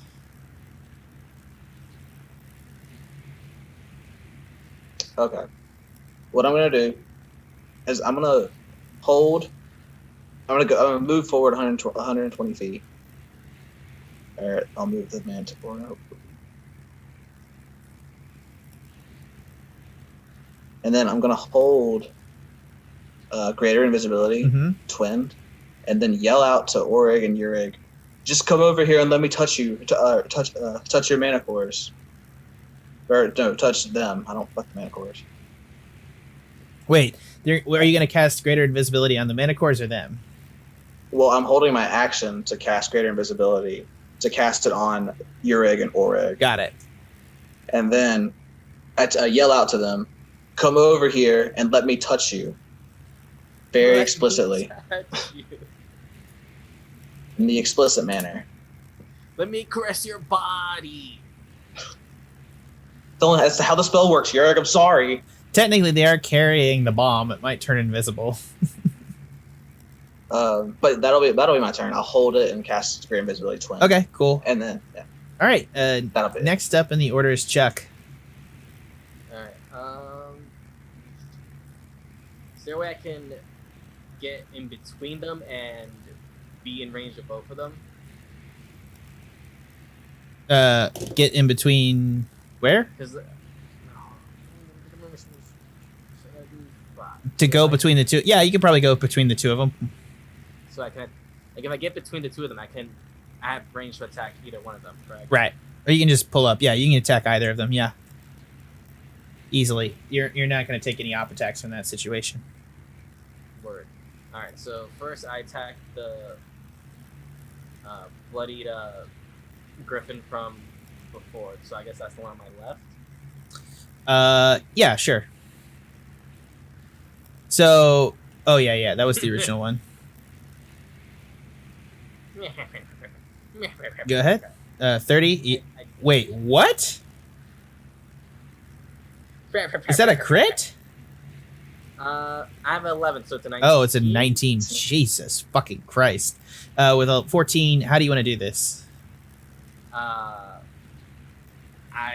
smack the griffin in its face, and it blows up with necrotic and fiery damage. All right, yeah, he explodes. Wait, no, he doesn't explode. You smack him with you smack the griffin with the hammer, and its head caves in and explodes with fiery, and it plops out of the sky, and the cavalry soldier screams as he falls towards the earth before using his reaction to cast Featherfall from a ring on his finger. All the griffin soldiers have Featherfall rings, and so he slowly just begins to descend, falling about 20 feet. That doesn't mean the heck can fly. That just means they're falling. Yeah, he's gonna slowly fall on his turn towards the earth. What else do you want to do? I use my second attack on the second griffin. Right across from you, right? Yeah. Go ahead. Holy shit! 19. 19 damage. He has 1 point of health left. I assume there's something. Oh, +2 because rage. He goes down. He's down. And then, Griffin Rider D and C are now down as he copies the same thing. Chuck Angus comes over the top, flies in between them, right between a narrow gap, swings his hammer left, takes out the Griffin's face. The rider drops, swings back around on the back of Geared, who screams his battle range, "Fuck yeah, motherfuckers! Let's see some blood! Blood, blood, blood, blood!" And then swings the hammer back around, caving in the Griffin's skull, and the other guy jumps off, and then they're just slowly parachuting down together, kind of left the combat. They're both kind of looking sad, like their Griffins are dead, plummeting towards the earth below, and they're like, "I raised you my whole life, I love you, I'm sorry!" The fucker's dead. Yeah. Shark chow now. So, yeah, they're descending rather quickly. And you're good to go. You got your full movement. You've used both. You use your action. Okay, so I can't dash, correct? You cannot dash, no. No, yeah, you got your full action. You can action, because, like, on mounted, you can, the mount takes the action. So your movement becomes the mount's action, and the mount can take the dash action. So you can move 120 feet. And you guys see that, like, Scree and his manticore Deb are, like, flying over to the side. Ashe is in the distance, and the bomb is getting mobbed by a bunch of these griffins. Alright, so I guess I'll do that dash to get close to them, which then I can activate Goring Rush to make a melee attack with my horns. Sure. On the rider. Yeah, okay, try to knock him off. Yeah. Which I assume right here, right? Or the top ones. I don't think you have the range. Yeah, you have the range for any of them. Should I go for the top one or the middle one? Probably the one I'm closest to right now, because if I can get them out, they can possibly get away, maybe. So yeah, that one. So I'll do a horn attack. That's to the rider, correct? That's not gonna hit. Correct. Wait, you can't do a horn attack. Why can't I use a horn attack? Because it's not a bonus action attack, it would be using your action. You're doing a hammering horns, he needs to make a save. No, Goring Rush. Immediately after you use the dash action on your turn, you can And you move at least probably going to rule that you're not dashing. You're using the Okay. Griffin. Sorry. I'm going to probably say that's not a good. Uh, Sorry, man. I mean, but if you let me do Hammering Horns, I'll take that. You have to use Goring Rush to use Hammering Horns, right? It's immediately after you hit a creature with a melee attack as part of an attack action on my turn. I think it's intended for the same creature immediately after, so I don't think you can do that. Sorry. You had a good run, man. You killed 2 of the fuckers. All right, just do it. What's the save? DC 18. It's a strength, Cool, right? you don't- It's strength. Yeah, you don't have to give it to me. He fails. God damn it. He falls off the side and he dashes below. He's going to fall 20 feet. And we'll come to him in a minute as he falls. He has not triggered his... He's going to trigger Featherfall. Yeah, so next up in the order is unfortunately, if I'm not mistaken, it's going to be Deb, who is... Why is that unfortunate? I don't know. It's interesting. Deb is going to rush over, and seeing the closest manticore on the tail, she's going to use 3 tail attacks with 3 of her spikes within range. I'm trying to see which one she's targeting. She's going to target the griffin, which is that one. So these other 2, griffin E. So let's just say that. Tail spike. It. Miss. It. So she's going to do 9 points in tail damage to Griffin E, who is now bloodied. So 2 down, and 2 bloodied, and 2 still with half health that are up. So, yeah, that's Deb's turn. Next up is Oreg and Ureg, who physically are going to attempt to take... I don't think... They're going to attempt to slip out the side because they're going to take the disengage action so they don't take more melee damage. And I think they're going to try to slip this way. But they can only move 60 feet now. They had to take disengage. Is that enough to get to a... They're going to go straight out. And they're going to move up towards the Indomitable. That's their turn. Weren't they supposed to go to... They're supposed to go to Ashe. Those sons of bitches. Why were they going to Ashe? So he can turn them invisible. I yelled at them to do it, but I mean, they didn't hear it. Well, they'd have to circle the entire combat to get to you, probably. Well, can't they go under and then? Yeah, I guess they could fly up. They could fly 10 feet up and then over. Or He's under. only like 45 feet away from him. I mean, if they already went up there, that's fine. You're going to lose the But spell not- slot. But like, Yeah. You shouted it, right? he did. And if they're invisible, it helps us out. I just don't know. I don't think it affects the manticores. Well, it won't. It'll just affect the 2 creatures. Okay, yeah. So they're going to fly down. They're going to fly. They're actually going to go up 10 feet, hop over this griffin with disengage, and they're going to go 10 feet up and 45 feet over. So that's 55 feet. That's all their movement. And they're going to go... I agree to it. It's not that bad. Are you sure it wouldn't affect the manticore either? If they're like mounting them, wouldn't it affect everything they're holding? No. It targets specific creatures. It targets the creature. It doesn't target your mount. I have run into this issue before with a mounted rogue that had invisibility. It does not. Yeah. It everything they're carrying though. And I think the manticores are probably carrying the bomb. Unfortunately.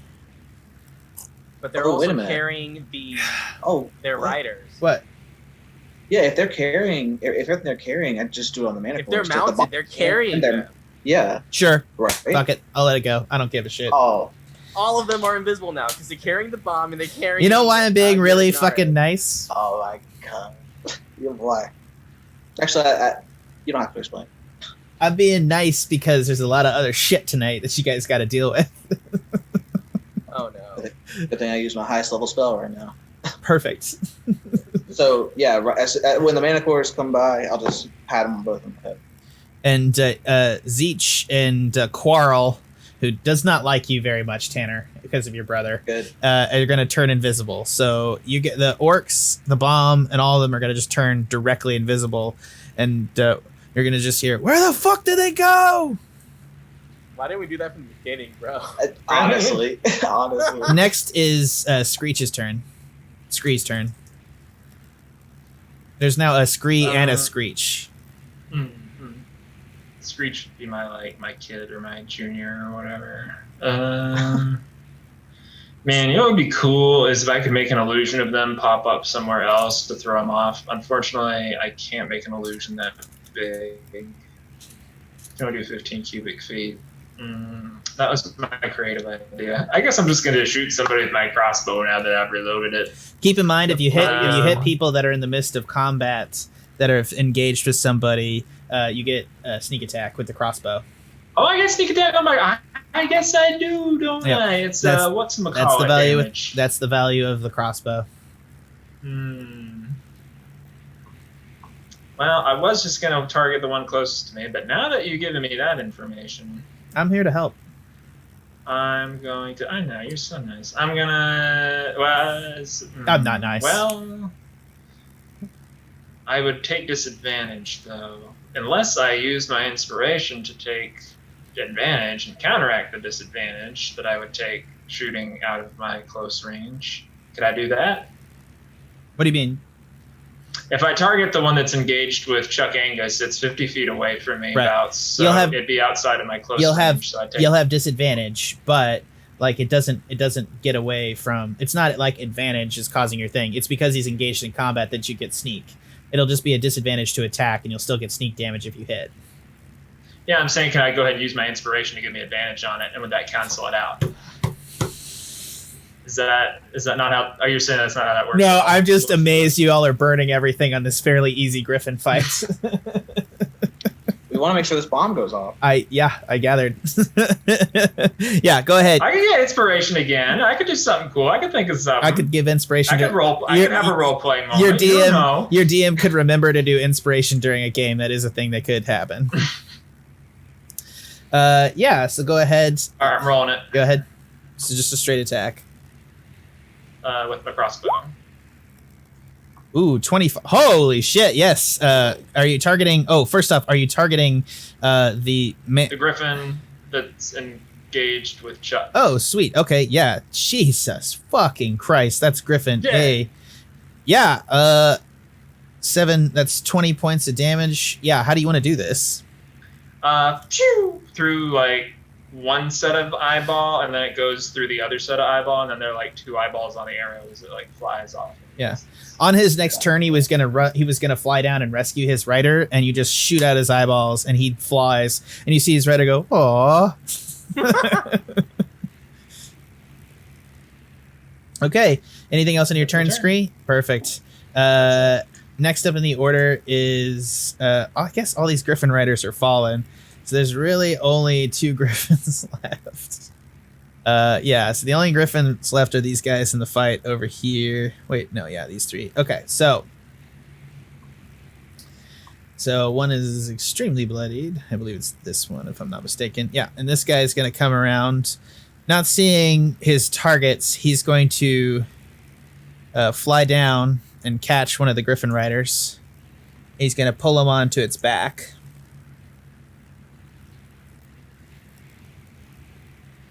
And they're just like a tag team. So he's going to fly over. I think that's 50, 60, 70.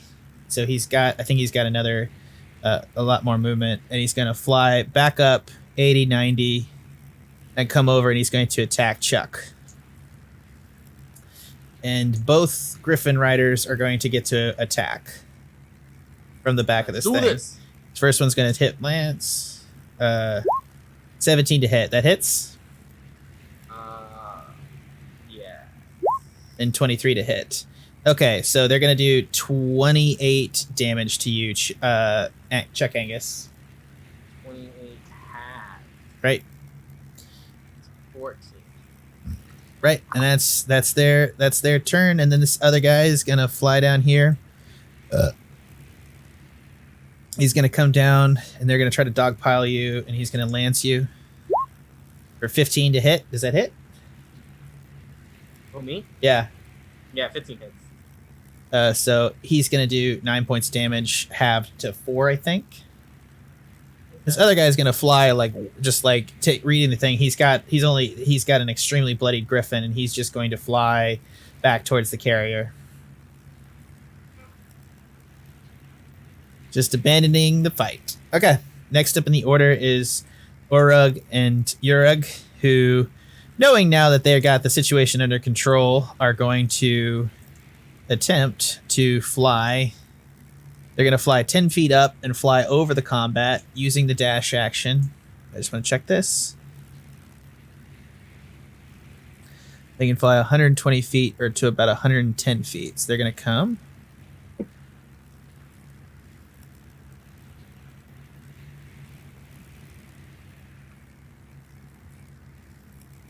Or you guys don't really see this, I guess, so they're somewhere. You're not sure where. Somewhere. Next up in the order is Scree. Oh, shoot, again already? I Load up my guess. crossbow. Yeah, I'll reload my crossbow. Oh, I think I messed up. No, Yeah. I could just be out of it. No, I skipped you, Scree. I'm sorry. Wait, you skipped me? Yeah, You just said it was my turn. How did you skip me? don't worry about it. I messed up Not a little worried bit. about it. Hey, I found like a gun cock sound on here. Can I play it? Yeah, go ahead.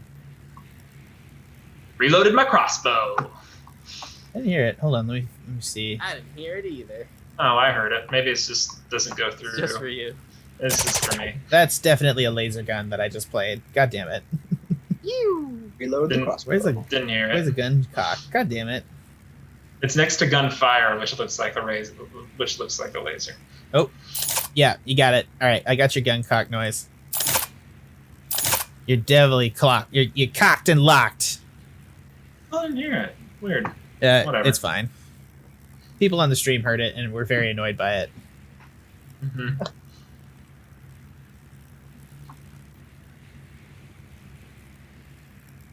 All right. So, next up in the order, if I'm not mistaken, I'm sure somebody's going to correct me about the order because I think I got a bunch of stuff wrong if I'm not mistaken. Is Ashe. All right. Ashe is going to cast Catapult, targeting one of my spears on the back of Coral. And I'm going to hit... which of the griffins is the most bloody? So neither of these griffins that are still out here are very bloody. They're both at 45 health. Okay. The one, I'll hit the one. one that was down to 20 ran back towards the carrier. Gotcha. I'll hit the one with the 2 riders then. Sounds good. It'll just be a level 1 catapult. Gotcha.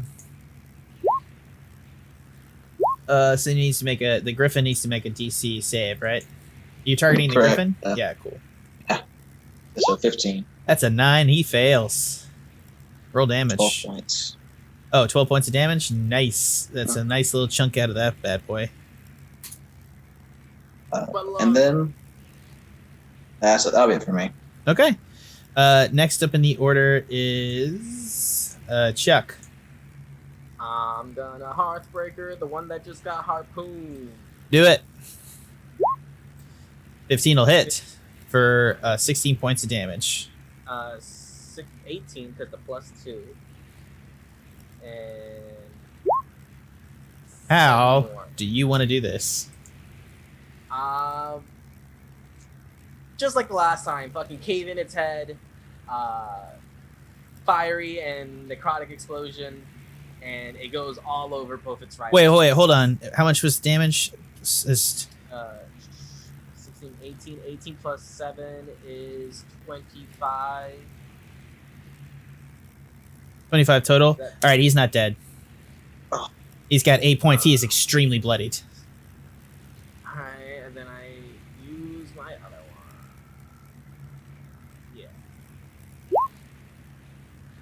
Yeah. You rolled Divine Fury again. Oh, I did do that again. Ha ha ha ha ha ha ha. 13. All right, that is going to hit. And how do you want to do it now? Wait. Make their griffin explode in their faces. Yep, they both fall, and the one that already used his feather fall is going to plummet to his death as the other one activates it. They're single. You notice that the spell on the rings of feather fall only prevent the rider from not falling. It's not like the ring that you have, Tanner. Yeah. And he's just like,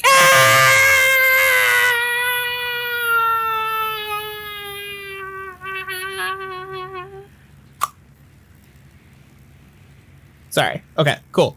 Dope. That was very tough. Yeah. Next up in the order, is going to be Oreg and Ureg. No, it would be Deb. I forgot Deb. That's who I forgot. I'm so sorry, Trevor. Got my dead. She was taking her smoke break. Yeah. All right, well, Deb is going to come up and maul the back of this guy. She's going to make up for some lost time here, and she's going to use her bite attack. She's going to hit, and then 2 claws, which are both going to hit. God damn. She takes me with her there. Yeah. There we go. Yeah, so she's going to do 21 points of damage to the uninjured griffin, who is now very bloodied. And that's her turn. And I believe so Deb was the manticore. So Deb actually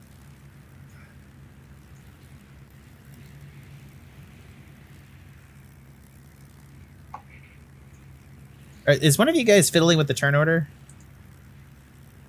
No. Huh.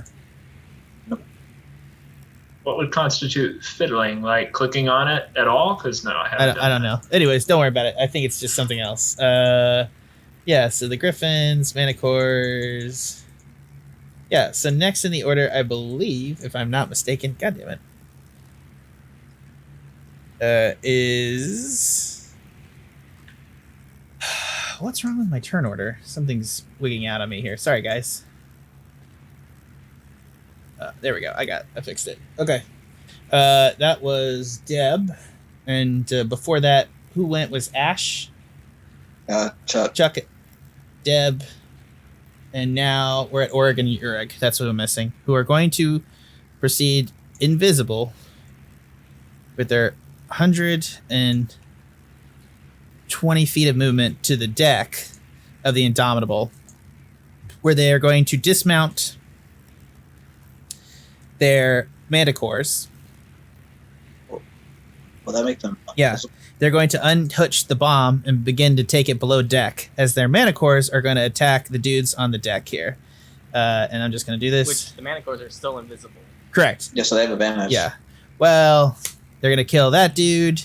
Then she's going to come down here and kill this dude. They have natural advantage because they're manticores. And then he's going to run over here and he's going to kill this dude. So they just killed 3 of the dudes on the deck, and then she's going to toss a tail spike and kill this dude.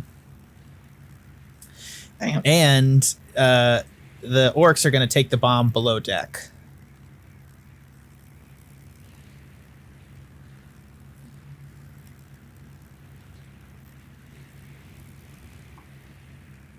All right. Next up in the order is that was Oreg and Ureg, and next is Scree. Yeah, I should be within reach of my. Well, I don't know if I'm within reach for the person riding the griffin. You'd want to attack the griffin, probably. I mean, the griffin is the one that's bloodied, right? Right. Yeah. The person, all of these guys, you didn't attack a single griffin rider other than like fireball damage.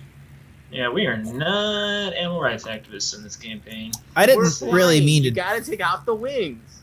Yeah, I need to make like a thing where you have to like some of the riders have like a cavalry thing where you can a perk where you can make all attacks directed at the rider and not the horse. That's not the situation though. I'm gonna attack the griffin with my rapier then. All right, roll it. For you. That will not hit. That is not great. No. I'm so sorry.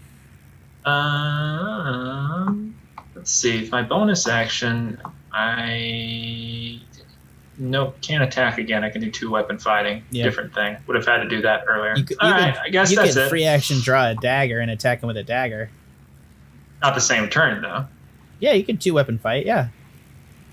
Oh, you let me do that? No, it's not a let you do that. It's 2-weapon fighting. If you use your bonus action to use your 2-weapon fighting ability, you can use 2 weapons. That's why you have the hand crossbow, because you can bonus action fire it. It just doesn't get your traditional attack plus damage. It'll just be like the D4 of the weapon. That's why my hand crossbow. You mean I can dual wield that? Yeah, that's why it's a hand crossbow. Oh shit, yeah. That's why it's small. Right. Wait, I never put it away. Does that mean it's still in my other hand? If it's loaded, you can fire it. My rapier? Yeah. It is loaded because I reloaded it last Right. It's a turn. light weapon, so you can fire it. Yes. This is what I mean. This is the whole rogue thing. You got your hand crossbow and your sword. Yeah. The only thing you can't do now that you draw on your rapier is you can't load the crossbow after you do this. Yeah. Right. Obviously. Right. I would need to put down the crossbow and pick up a dagger instead, or drop it.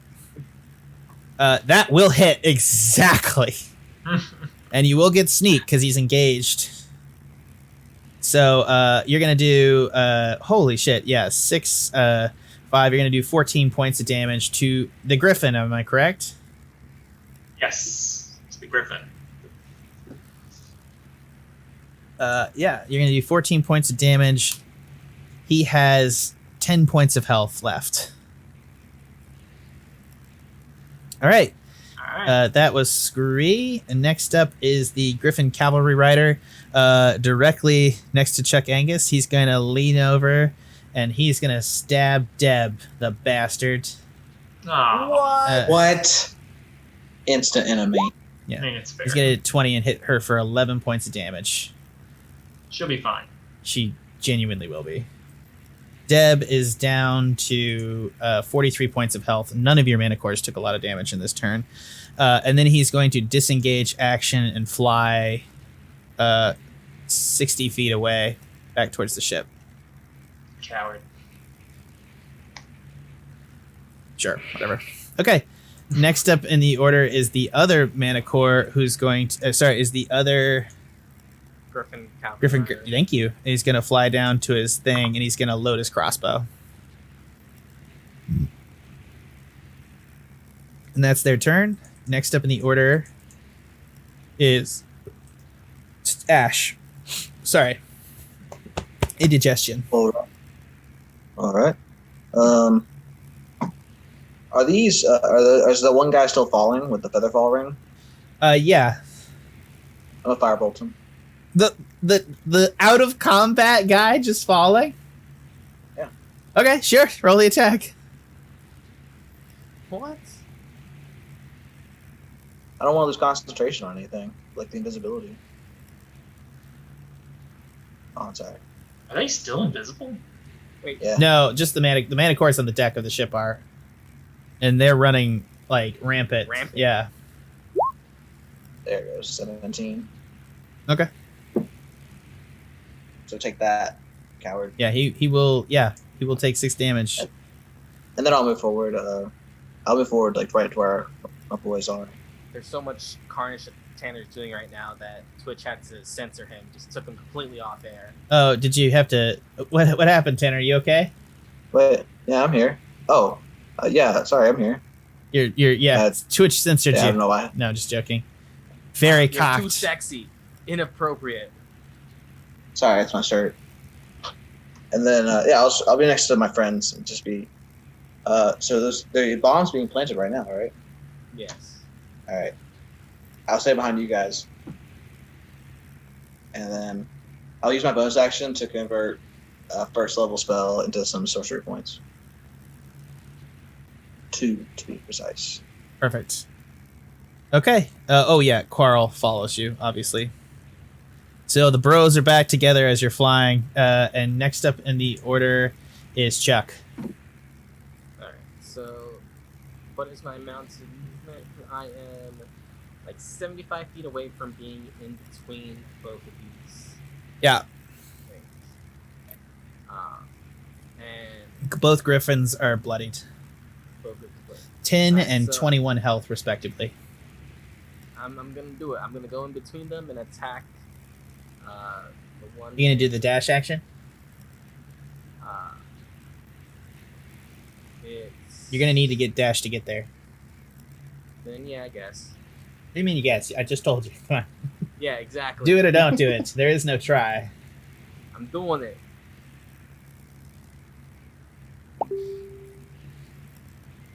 Doing it, and then I'll attack. Oh, thanks. Sorry, guys.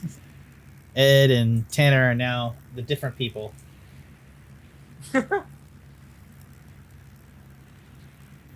Oh, to be Chuck for a day. Oh, dude, you could totally do that. Roll my first Heartbreaker at 21, and I'm gonna attack. That one's to the one that doesn't have the person who ready the crossbow. Okay, to the top guy, sure, and that's gonna be 19 points of damage. 19 plus 2 is 21, plus necrotic, which is overkill. Oh yeah, how do you want to do this? Like all of them right now, just firing necrotic damage and exploding heads. It's like whack-a-mole.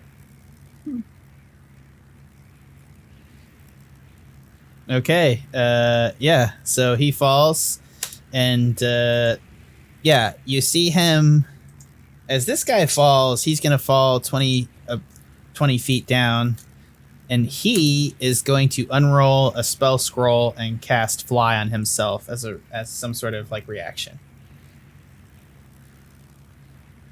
Huh. Nice to know they have those on hand. Well, that one did. The others did not. The other guy, fell to his death.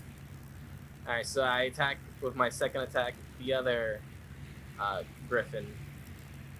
That's a crit, baby. Oh, he's dead. How do you want to do this? I'm not even gonna count. Even bigger fiery explosion. I'm not gonna. Yeah, it's like some fucking plane explosions as you take him out, and this guy plummets. Ah! Why did I not take a spell scroll? And he triggers his ring, and he starts to slowly descend towards the earth below. That's your turn, Ed. Anything else you want to do? I don't think there is anything else I could do. Yeah, I don't think there's anything else I could do. So I'm good. Okay. Next up in the order is Deb's turn. So Deb is going to fly 120 feet to the tip of the ship, taking Scree along for the trip past you guys, and she's going to toss some tail spikes across the deck of the Indomitable at some guys on the far side. She's going to toss one to this guy. She's going to toss one to this guy, and toss one back there, and it won't kill him. And that's Deb's turn. Are you like, where did I go? All right, lots of manticores, lots of dead griffins. Oreg and Ureg are getting a turn beneath the deck. You're not sure what's happening down there. It better be doing their job. Carl and Quarl are also going to get turns on the Manicore's turn. I'll just use the same turn as Deb. Zeech is going to come around here and murder this guy, and Quarl is going to jump between the ships and toss some tail spikes, all 3 tail spikes at that guy. So they have highly effectively cleared the deck. Yeah, next up in the order is Scree. I mean, what's left to do after you've cleaned up the place, Deb? What? Seriously, is there anybody left alive? No, the one has a fly scroll. Sugar Oreg and Ureg should have planted the bomb by now. I don't know what happened. Oh no. I guess someone will have to see if they're okay. Let's send Carl down there. I can't fit beneath deck. It's gonna have to be you, Sugar. It's time to hold up your end of the bargain. I'm so glad you believe in me, Deb. If you really think I'm ready, I think. Sure. I think we'll say goodbye for now. No. Just whistle if you need me, or you need to jump out the side of the thing. I'll catch you. Trust in me, Sugar. All right, I trust in you, Deb. Yep, I'm a massive monster, but you can always trust me. So, where's the down below deck place? So I just want to say, you saw them go in right there, like through this hatch right there when they landed on the deck. Oh, sweet. Yeah, that was so quick I missed it. Yeah. All right, I'll jump down through there. That uses 15 feet, however many feet of movement. Yep. 10, 15 maybe. Scree disappears below deck.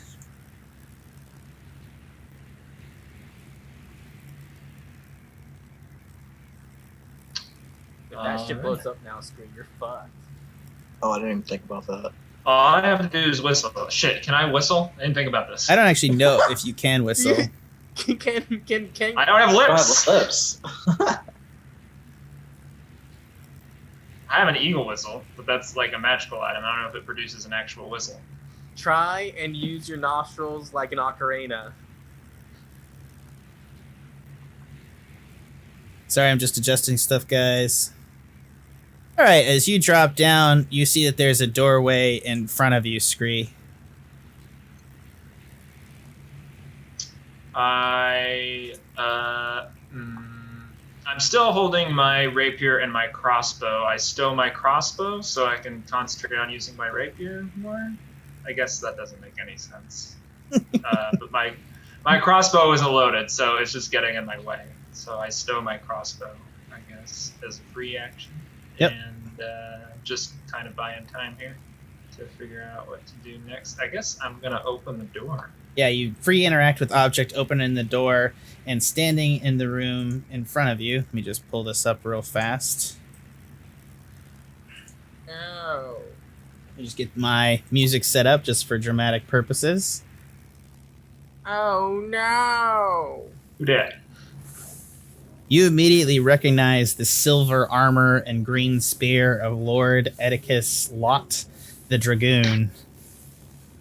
Brother Kingfisher. Hey, what's up? Brother Kingfisher to the woman that deleted Chuck Angus initially. He's standing in the middle of the deck, roughly, I think, let me just do this. Sorry, roughly 30 feet from you, Scree, and the bomb is associated at the back end of the thing down a close hallway. You can see the bomb from where you are stuffed down the hallway. Ureg and Oreg are unconscious on the floor to the side. There's windows in each of the galleys, and Lott turns to look at you, Scree, as you walk inside. And he says, "Hell is empty, and all the demons are here." Oh, man. I've been working on my intimidating dialogue. What do you think? You've been catching up on your Shakespeare, I see. Fellow man of letters, eh? Yeah. You remember me from that from the bar? I do. You murdered some of the knights when they were heading off. I was surprised. You guys didn't seem like the type. I don't know why you care so much about these orcs. How's your marriage?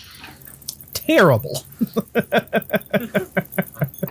Yeah. You wouldn't be taking that out on my orc buds over there, would you? Oh. Are they all right? Are they? What did you do? I was pretty non-lethal with them, to be honest with you.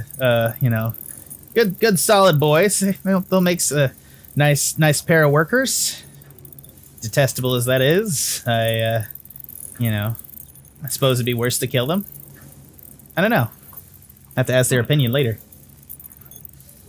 So what brings you up to 10,000 feet or however Well, my daughter had the sneaking suspicion that Lord Halfdan on his wyvern with 3, let's say them, manticores seemed like a very small attack force to what we estimated.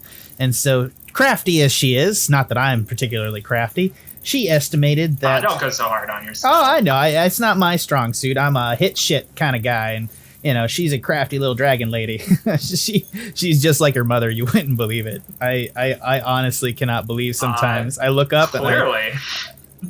Is that humor or what do you mean? I understand you're very close. What are you doing? Yeah. Who told you that? Just out of curiosity. Where did I hear that? Shit gets around. Does it? Does it get around? And he just sort of and I just want to make this thing. He starts spinning like his giant green spear. It's a lance, so it's a giant lance, and he's not holding it by the handle. He's holding it by the middle part of the lance. So he's just got this giant magical lance, and he just starts spinning it in a circle, and it's like some shit, man. He's just using his pinky, and it's just got it going around in a circle, and he's like, "Are you sure you can't remember for me, bud?" Trevor, you calling this guy out on his incest is like me calling his sister voluptuous right now. Yeah, that might be a good point. But I was just making conversation. It's okay. I It's like okay. tea with them. I guess I gotta ask you, what you here for? Why are you helping these orcs? You don't seem like the humanitarian type. Yeah. I guess I'm the orcitarian type. The orcitarian? Mate. That was so painful. In the distance, you just hear Chuck go, boo. He doesn't know why, but he was just compelled to shout, boo.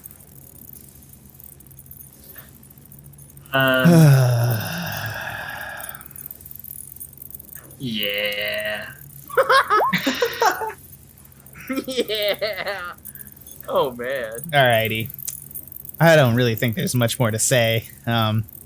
Just would you tell me who told you? Like, that's all I really care about now. Like, I honestly, like just make it quick on yourself. I don't remember. Really? Do you guys remember? I think it was just like the word around. Yeah, town. you weren't told by anyone. It was just like pretty plain and obvious, and you guys were like, right. And so now he's just like annoyed by this. Wasn't his name like Edipus or something? Yeah. Yeah, I thought it was. Yeah, it's Lord Edicus Lott. Yes. Cuss, not us. See what you did there. Sorry to say, you just sound like an incest person. Okay, he doesn't hear that.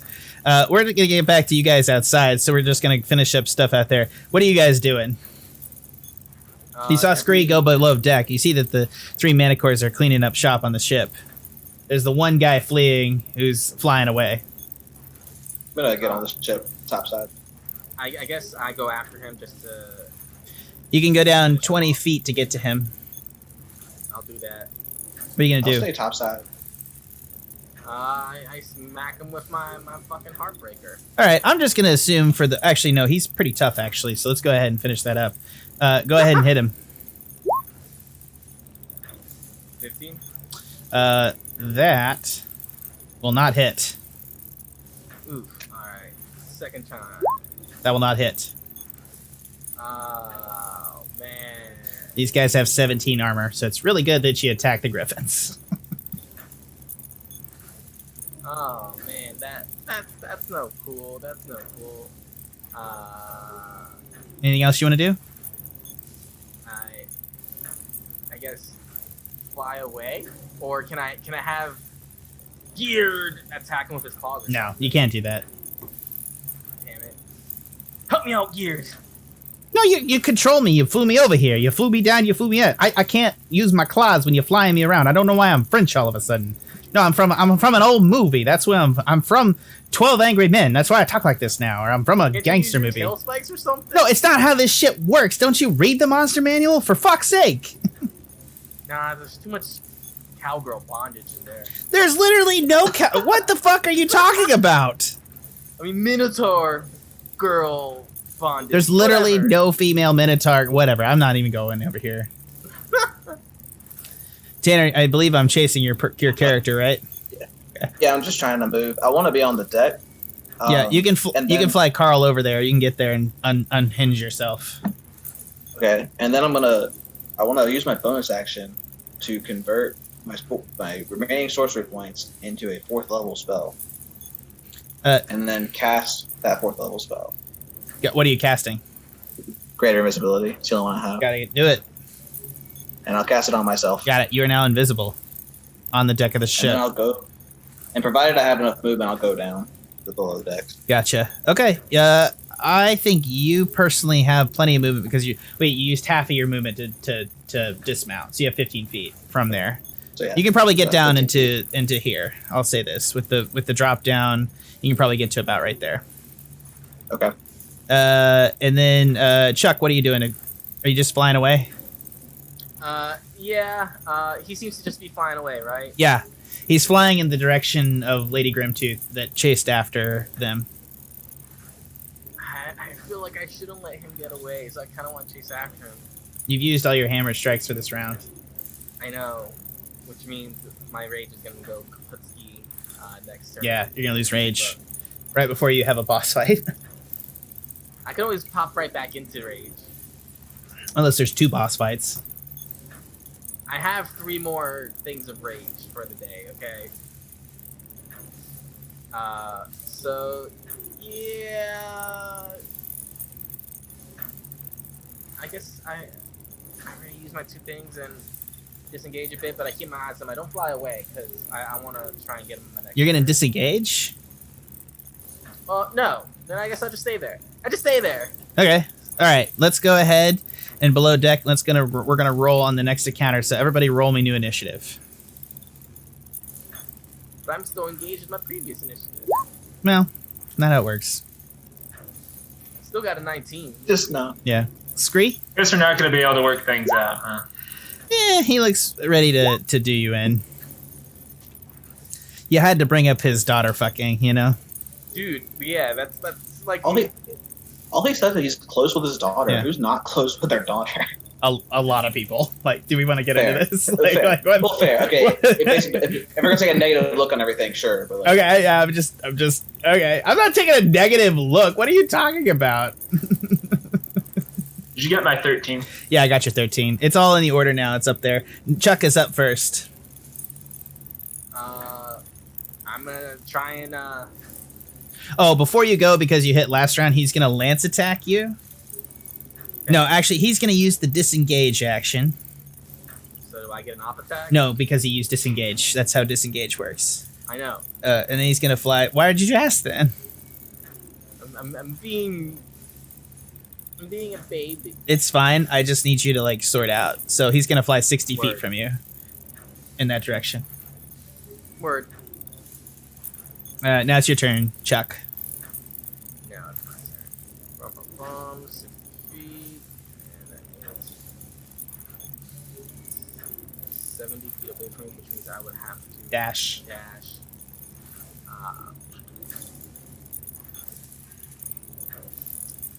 Can I use geared tail spikes now? No, you cannot.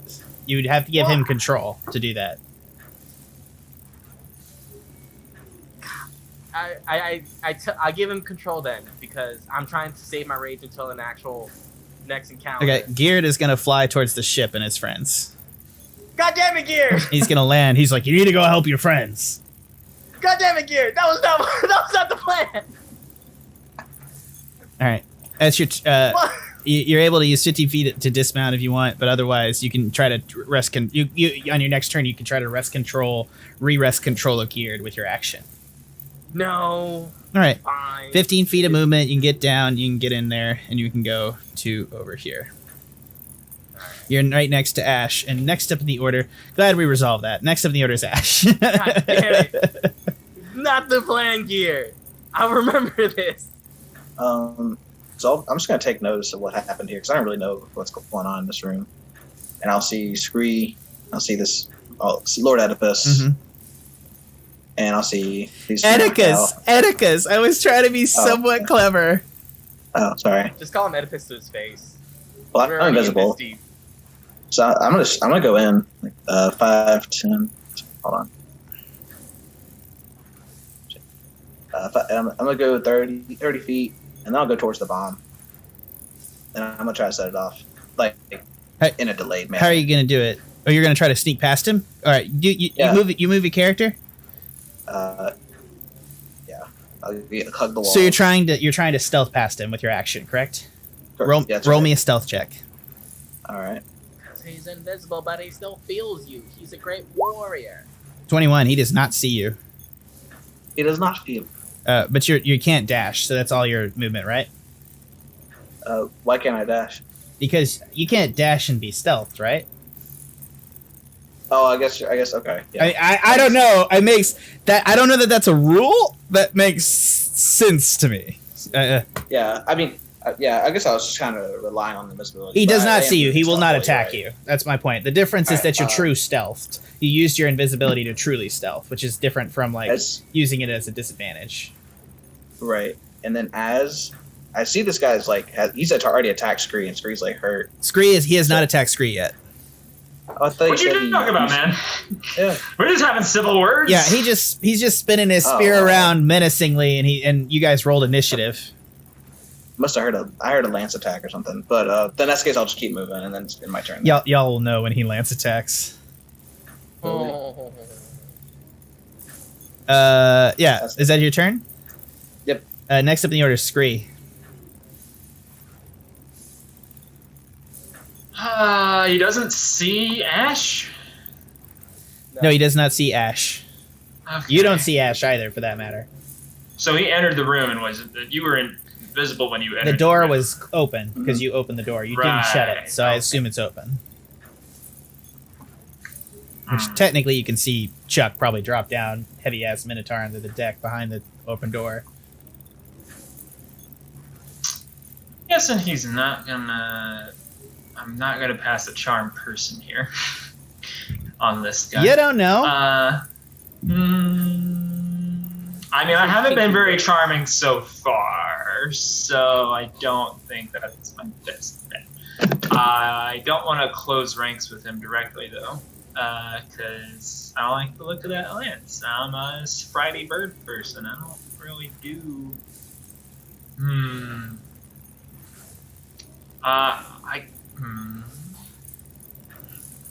Let's see, Chuck's around the corner. Isn't there an action I can use to have my damage next turn or something? You can use to delay your action. You can tell me what action you want to take, and you can delay it. Until, like, you need to specify the triggering effect. I see. So you hold your action. So what do you want to do? I guess I'll reserve the dodge action. No, you can just take the dodge action. Oh, I take it now. Yeah, Okay. and then you'll have advantage. I think dodge is you'll have advantage if he attacks you, or he'll have disadvantage to attack you, right? Yeah. Okay. Sounds good to me. Sounds good. Okay. Yeah, it is now Lord Edipus' turn. He's going to stick his dragon lance down on the side. He's going to draw a dagger out of his thing, and he's going to toss it at you with disadvantage as you're dodging Scree. 19 and 24 to hit. Both of those pass. Yeah, so... he's going to hit you, and he's going to use a battle master maneuver called pinning strike. Because your wall, because your back is to the wall, he's going to toss a large dagger through your shoulder, pinning you to the wall of the room. I guess I don't get reaction if I'm currently dodging on that, huh? You can use reaction, but it's not going to prevent you from getting hit from the attack. You can half the damage that the dagger inflicted. Yeah. Which the dagger only did 8 damage. And then I took 19 and 21 damage, or no, those were the strikes. Those were the strikes. So the big thing is now he's trying to pin you to the wall with the attack. So you need to the target must make a DC 18 grappling check, which means you can either choose strength or dex to try to pass. Gotcha. It is a check. It's a check. So I use my saving throw modifier? No, you use your regular check modifier. Gotcha. That's what acrobatics. Yeah, it's much more dangerous. You can use an acrobatics or athletics. Oh, I'm using acrobatics then. Yeah, he's got to pass at 18. Here we go. You pass. Nice one. So you take he gets you with the dagger in the shoulder, but you manage to just turn yourself sideways, knocking into the wall. Bakach! You hit your bear beak against the side of the wall. You got the dagger in your shoulder, but you're not pinned there. You're gonna take 8 damage. I'll take the damage. Okay. And he's like, "Ooh, nice." And then he's going to go ahead and move forward towards you. No. Yeah, no, he's going to hit you with another dagger, which is going to have disadvantage again. Because you're still taking the dodge action. He's going to hit you this time again, try to trigger the same attack. No. Actually, let's try this. He's going to use disarming attack this time. So he's going to hit you with a 21 to hit. He's going to do another 8 points of damage to you, Scree, and you need to make a DC 18 strength saving throw.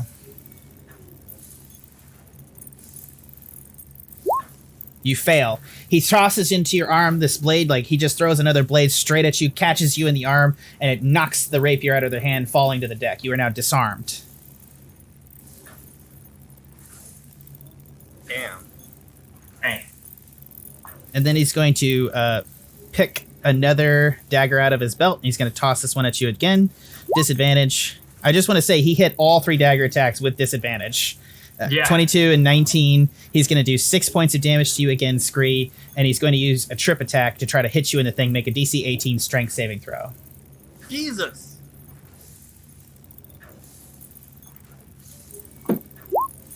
Nope. Fail. You're knocked prone as he hits you in the foot with a dagger. You take 6 damage and you're knocked prone. 6 damage twice then? 6 damage once. Oh, okay. Gotcha. So he did 8. 8. So he did 6, 8, and 8. So he did 16. He did 22 damage to you. Oh, fuck. I missed the second 8. Okay. He did 22 damage total with the 3 attacks. Gotcha. But he only succeeded on 2 of the saves. I mean, you failed 2 of the saves. So he's knocked. I failed all the saves. You didn't fail the pinning strike. Otherwise, you'd be pinned. Oh, the first one. Yeah. But you've been knocked prone and you've been disarmed. Okay. That's his turn. Next up is Chuck. I enter a rage. Sweet. Because I hear all these skerfuffles going on. Right.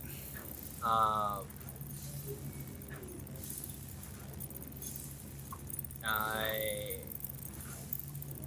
go in. I have plenty of movement. I have walking speed of 40. Me to the dude is 35.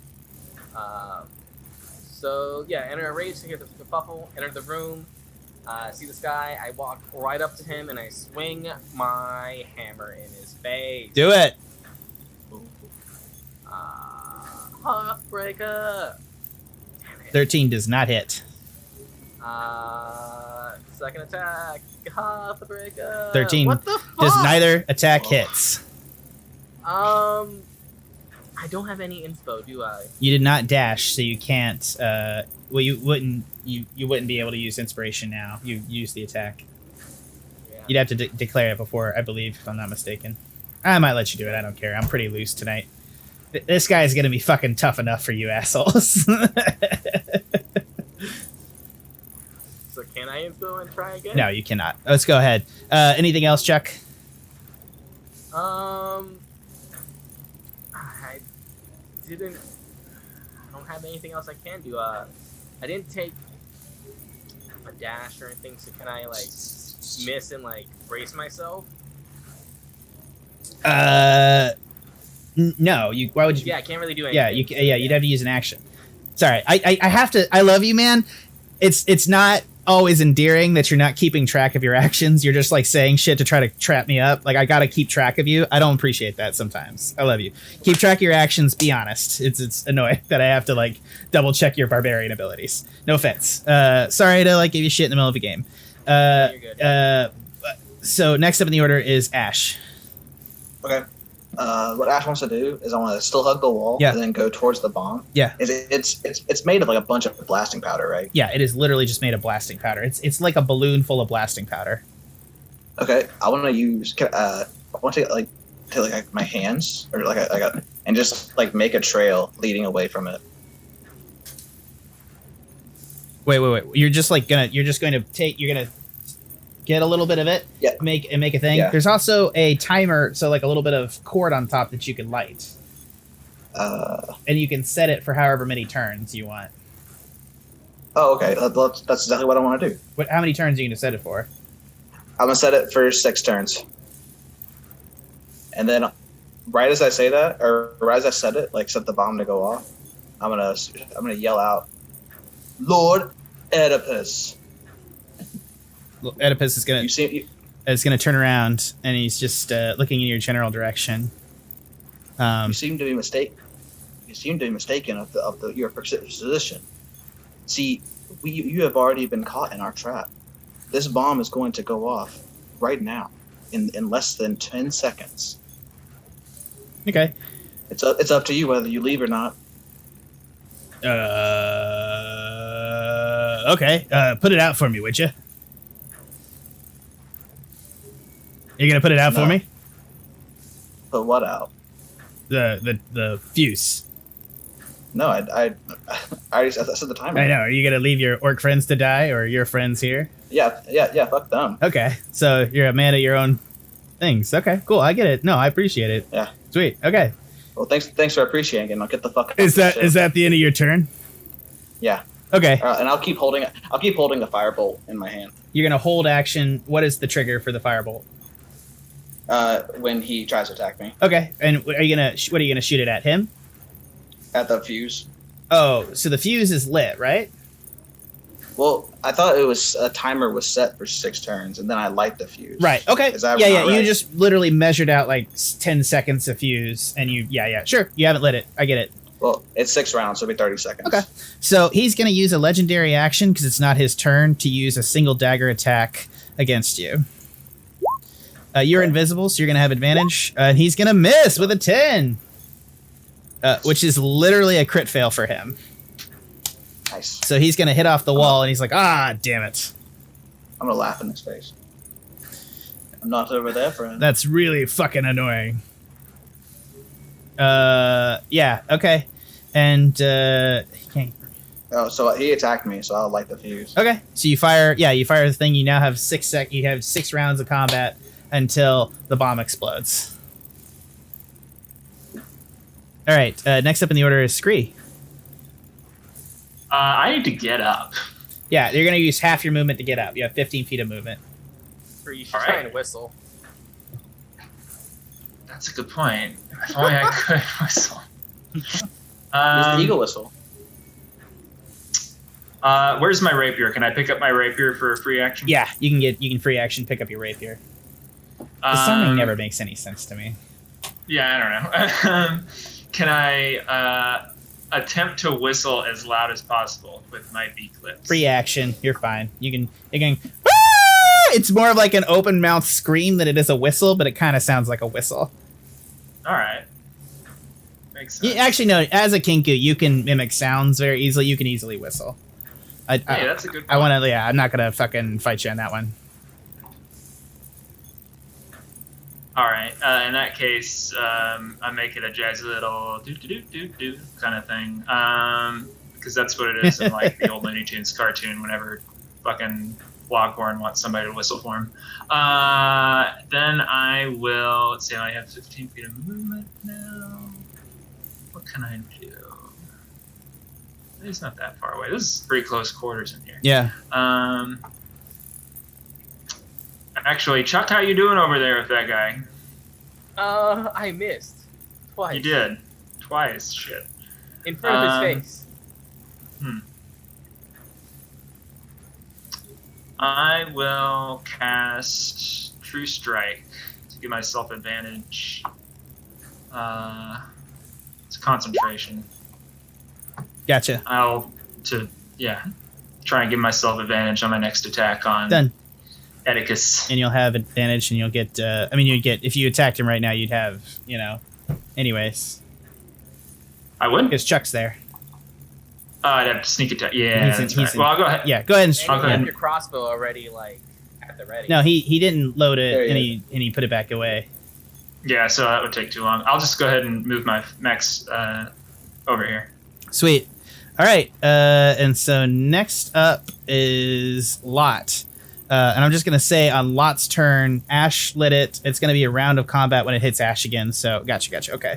Yeah, so it's now Lott's turn. Lott is going to attack Chuck Angus with his first attack. He's going to use his Dragon Lance to try to do a trip attack as well. Yeah, he's going to 15 to hit. That hits. Gotcha. So he's going to do 13 points of damage to you, Chuck. And you need to make me a DC 18 strength saving throw. 13 points of damage and a strength saving throw. Fail. You are knocked prone. Hold on. I use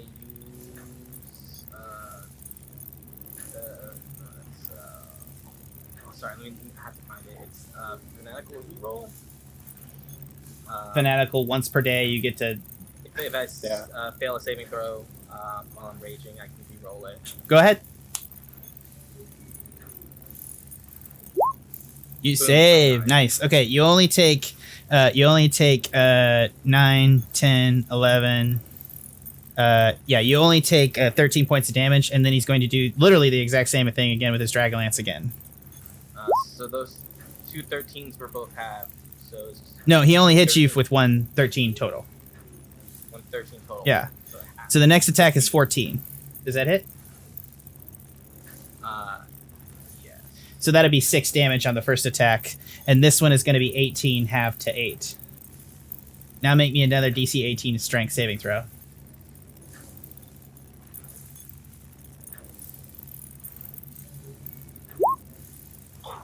Saved. And he's at this point he's done. I think he's done like I'm thinking 9. Yeah, he's done 8 and 6. So he's done total damage to you. He's done 6, 5, 14 points of damage to you, Chuck. And he's like, what a dowdy Minotaur. Not bad. And then he's going to turn around and see that the fuse is still going. And he's going to, I got time. He's going to turn back around and he's going to lance you again, Chuck. And he's going to miss with 10, which is literally a crit fail. Oh. Yeah. Oh, no. I rolled the wrong attack. Sorry. Did I roll the wrong? Yeah, I rolled all the wrong attacks. I'm so sorry. We're going to roll one more time, which is 25 to hit. So there you go. Sorry. I'll let you get away with that because I rolled the wrong attack. How about that? I really need to get more confident in my skills because just in a rage I get advantage in all strength and saving throws. I didn't even need that fanatical. Yeah, you could have just Sorry, I'm not gonna tell you that. You know what I mean? Sorry. No, I know. I have to. I'm sorry, Chuck. I don't mean to bust your balls right now. Chuck, it's your turn. No, I fucking attack him with the Heartbreaker. Do it. Swing. 18. Hits. So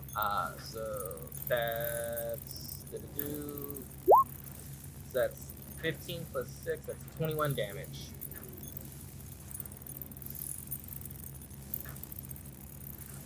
Uh, 21 damage.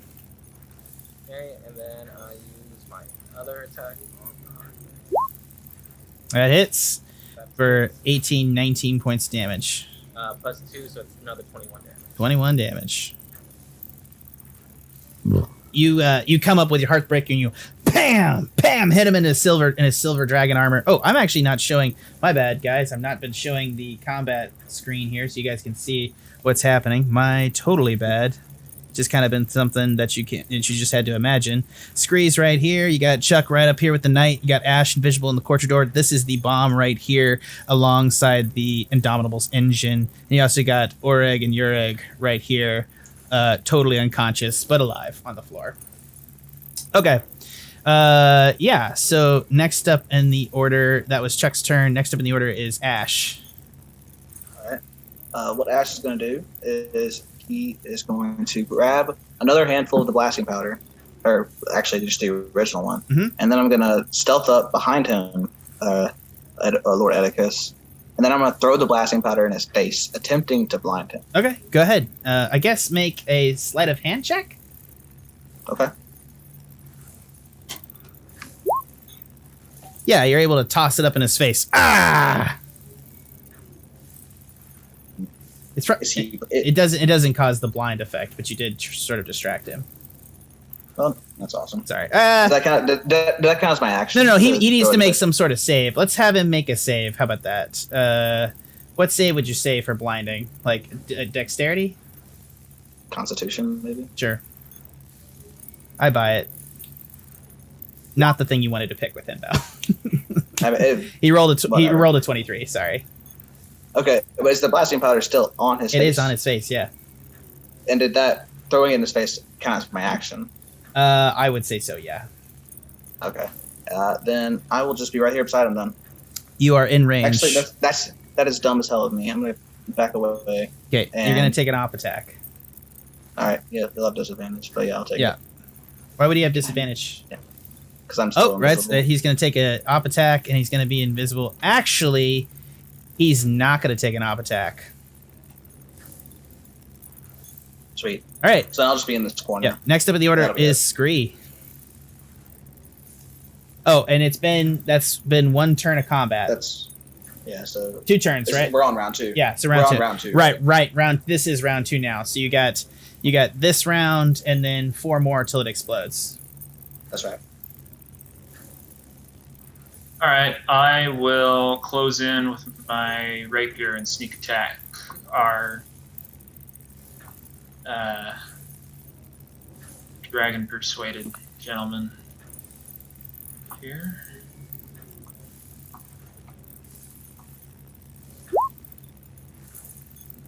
That's gonna hit. Yeah. For 13 plus 4, so. Oh, and do I have advantage to roll twice, or is that not the kind of advantage? Oh no, that is that's advantage. Yeah, so roll again. I don't think I'm gonna do better than that. Probably not, but it's good. Again. Yeah, so you do the first one. So 14, so 15, 16, 17 damage to Lott. Then I will run away. Disengage? Disengage, yes. And come back over here. And I guess if I'm disengaging, I can't hide, but I guess I'll position myself over by our orc friends and see if I can maybe slap them awake or something. Okay. Next turn. You can probably use... No, you use bonus and everything. Okay, Lott's turn now. He's going to attack Chuck Angus again with another attack. Dragon Lance. He's going to do a Dragon Lance attack. He's not blinded. What was it? Yeah. No. So no, he just does a straight attack. 29 to hit. Oh, of course. That's obviously. He does 19 points of damage. I believe that comes down to 8, if I'm not mistaken. Yeah. Yeah. Math. It's 9. No, 9. Yeah, thank you. Sorry, guys. Sorry, guys. So he comes down to 9, and you're going to need to make a DC 18 strength saving throw with advantage, I believe. Yes. Fail.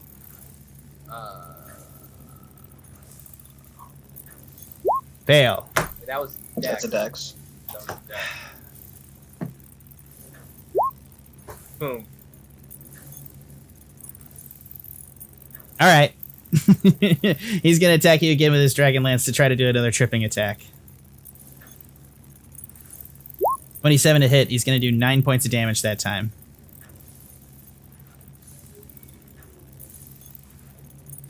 Okay.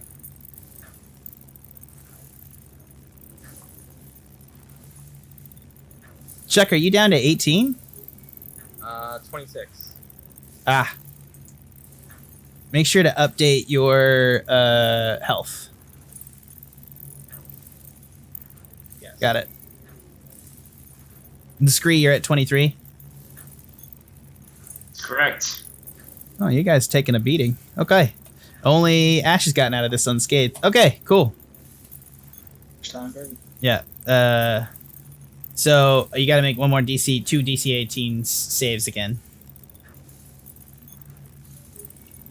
Save. And now he's just like annoyed. He's just like, God damn.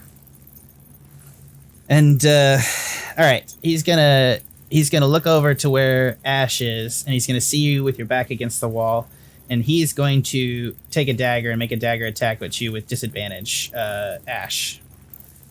Okay.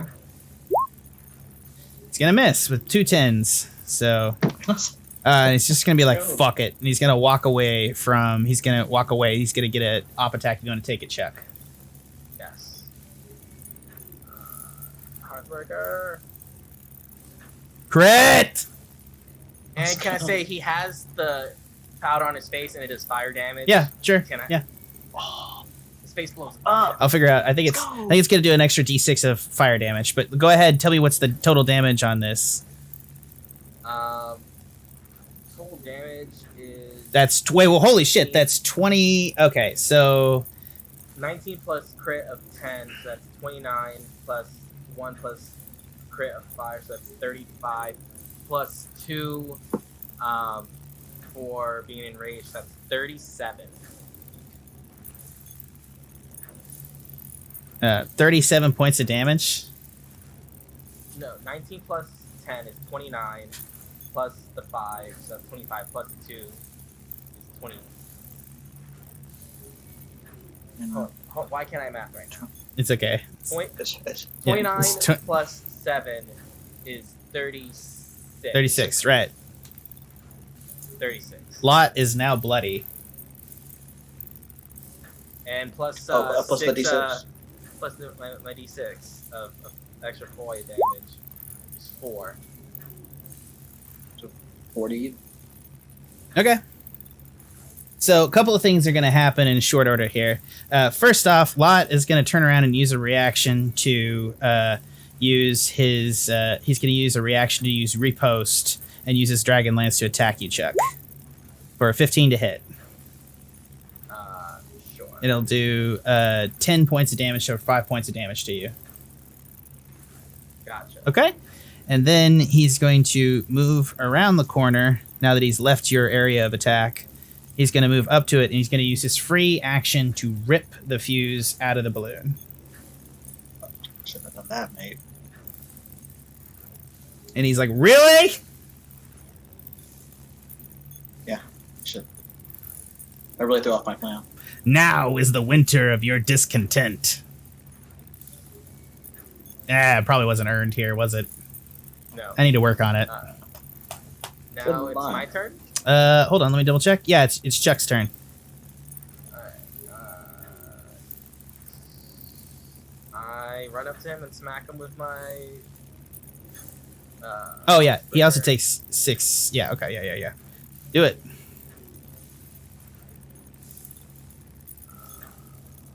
Uh, 18? 18 will hit. Alright, so that's 13 plus Divine Fury. So that's 13 plus 5 is 15, plus 4 is 19.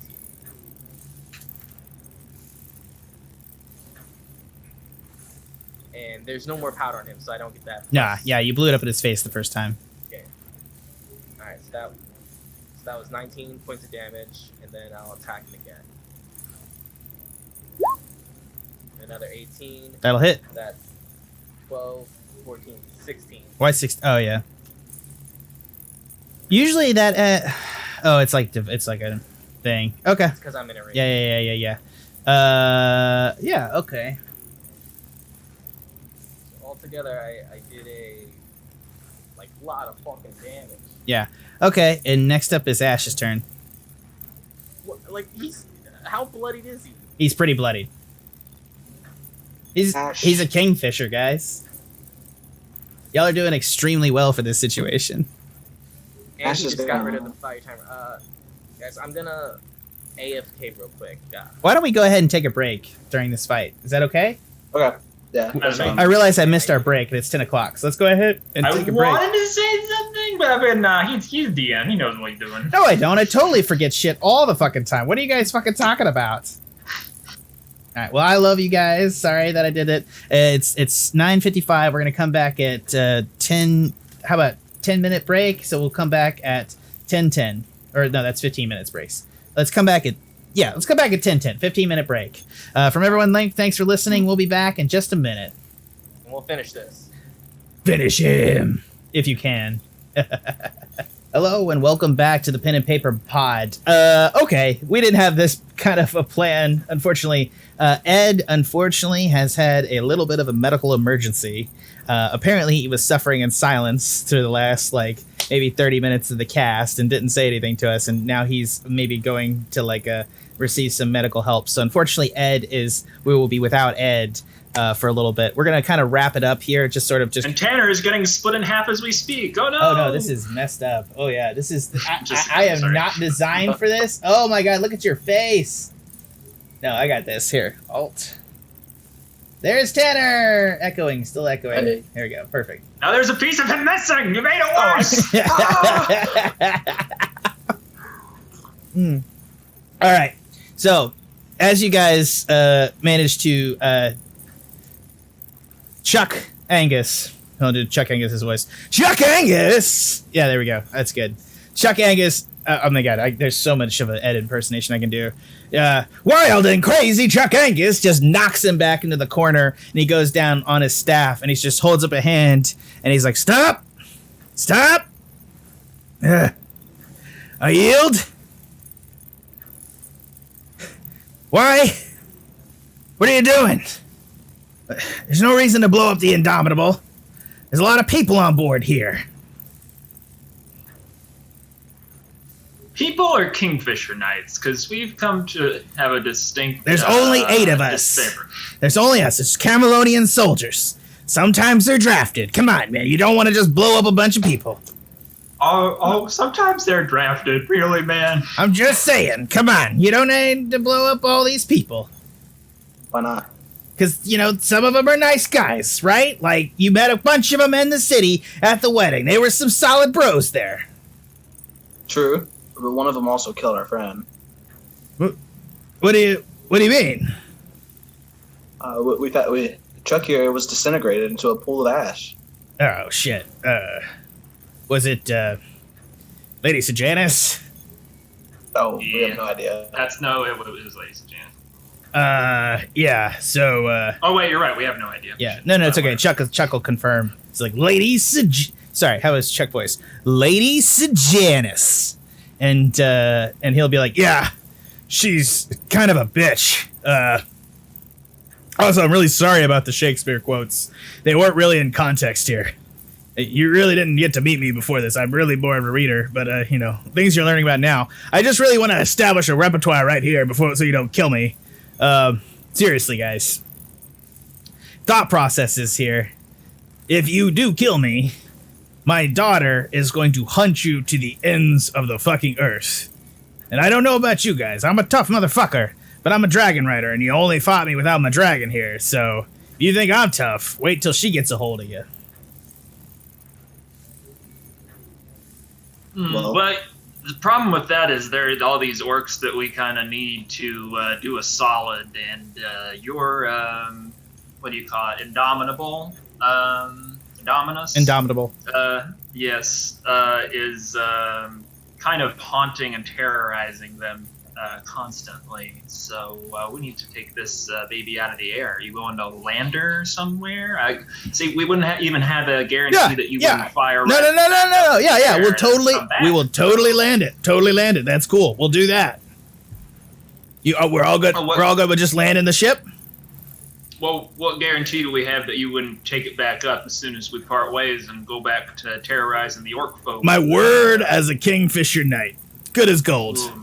Oh man, I don't know, Ashe. I don't believe this either. It was a bunch of Kingfisher Knights that shoved us into a hell portal not too long ago. Again, I need to reiterate this to you. There are not many Kingfisher Knights. There are exactly 5 Kingfisher Knights. I know Camelot. Yeah, Camelonian soldiers. Yeah. Camelonian Knight, right. Yeah. Mm-hmm. Yeah, there are exactly in this world, being a Kingfisher means you're elite. Elitely an asshole, though, maybe. Dude, seriously. No one has ever killed a Kingfisher Knight. I am the weakest of the Kingfisher Knights. If you do this, you will get fucked. I am just the meat shield for that group. I fly a pretty big dragon. The rest of them have magics and powers you can't possibly fucking imagine. They will discover who killed me, they will track you down to the ends of the earth, and they will string you up like no one else. We can have him land the Indominus at an undisclosed location. Indomitable. Sorry. Indomitable. Sorry, I keep thinking of the dinosaur. This opportunity, though, if we have this chance, like he's in our palm right now, So if we don't blow it up, we don't get the Zelix juice anyway. Well, I guess we already got it for the month, but they won't give us to us again if we fail. Well, I don't know that, though. We want to see what Zelix thinks of this, maybe? Yeah. Wait, we can call him, yeah. Zelix! Hello. Hey, Zelix. We are making progress with the orcs, as you're aware. I guess we talked to you not too long ago. Sorry, the whole brain direct line thing is just really easy to take advantage of. It's so convenient. Really use some help back here if you guys aren't too busy. Well, we are busy. We've really made some progress taking down the Indomitable. The only thing is we've got this Kingfisher dude here on his last leg trying to bargain with us and talk about landing the ship, taking it out of being a flying death trap. Do you think once we get it grounded, maybe y'all could? I guess y'all are busy too, huh? Y'all wouldn't be able to. Okay, Scree, is it? Yeah. So. Yeah. I am looking down the maw of a giant silver dragon who is breathing ice breath all over the goddamn bangarang. I need you to fix up whatever the fuck you're doing over there, blow up the ship, get the fuck back here, and help us with this situation. Could you handle that, please? What if I'll do you one better. What if we, commandeered the Indomitable and flew to your aid with all of its shiny cannons? It's a carrier. It only has ballista. The bangarang has bigger weapons. So that would not be that helpful. I don't know if you can get enough people to man ballista. We have a bunch of manicores. Does a manicore know how to... What the fuck is this conversation? Ah! Jesus! All right, we'll catch up with you later. God damn it, Scree! Just get the fuck back here!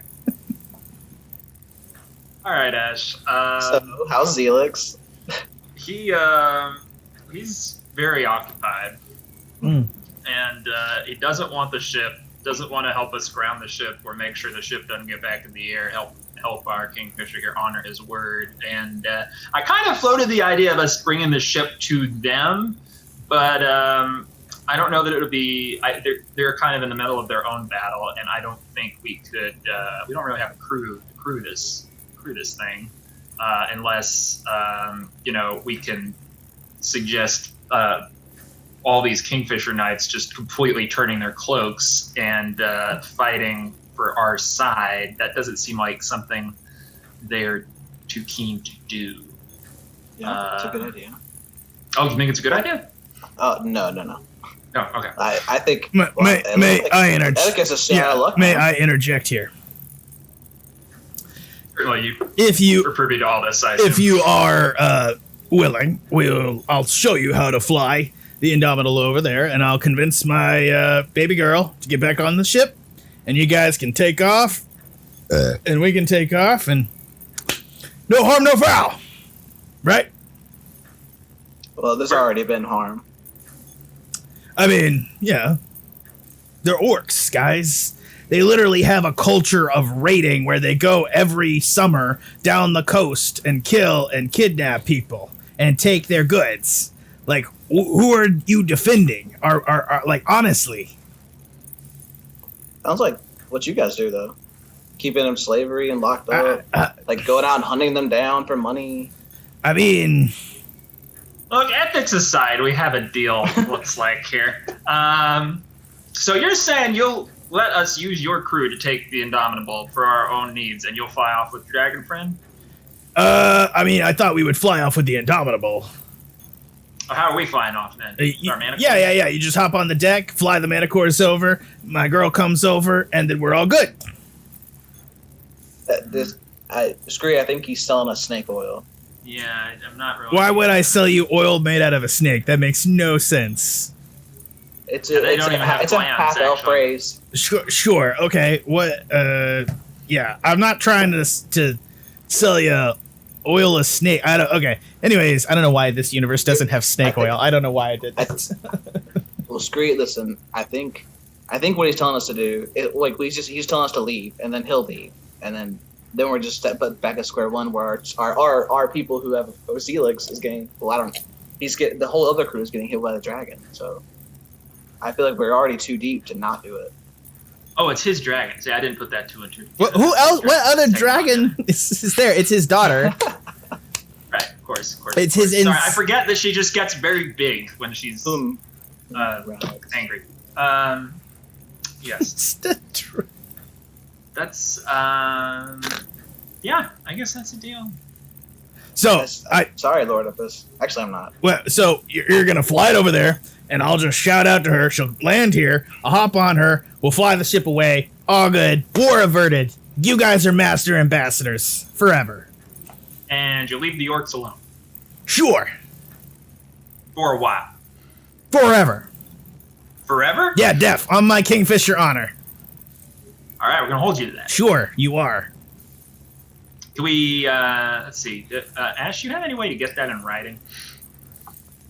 Nope. I will write it down. And he pulls out a pen and quill and writes that shit down. I mean, to make it like legally binding.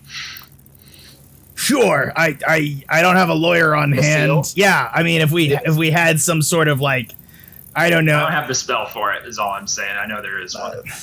I don't have At least anything. I would think there is one, but I don't. Gesh technically only does damage if you try to do the thing, but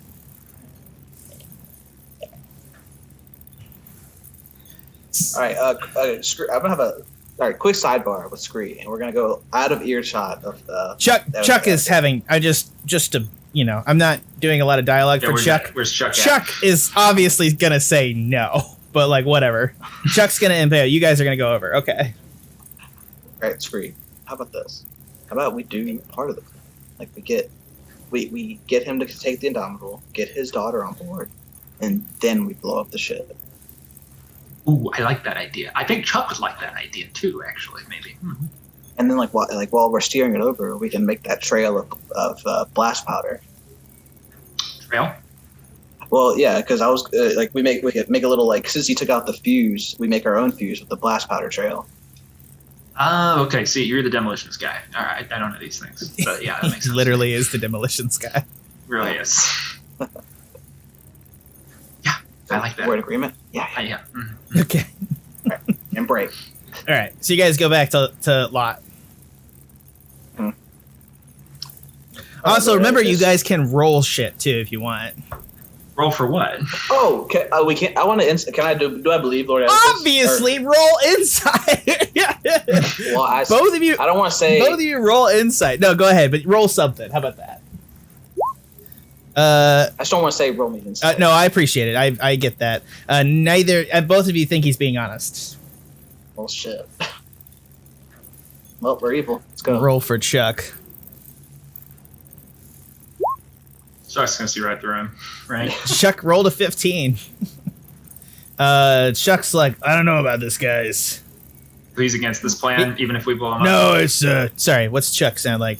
I'm Chuck. Or he didn't hear that. I'm Chuck Angus. He's like, he didn't know the plan, so Chuck is like, let's take him over there. Let's do it. Come on, let's get this daughter. Grim, what's it? All right. Well, Edipus, bring us about.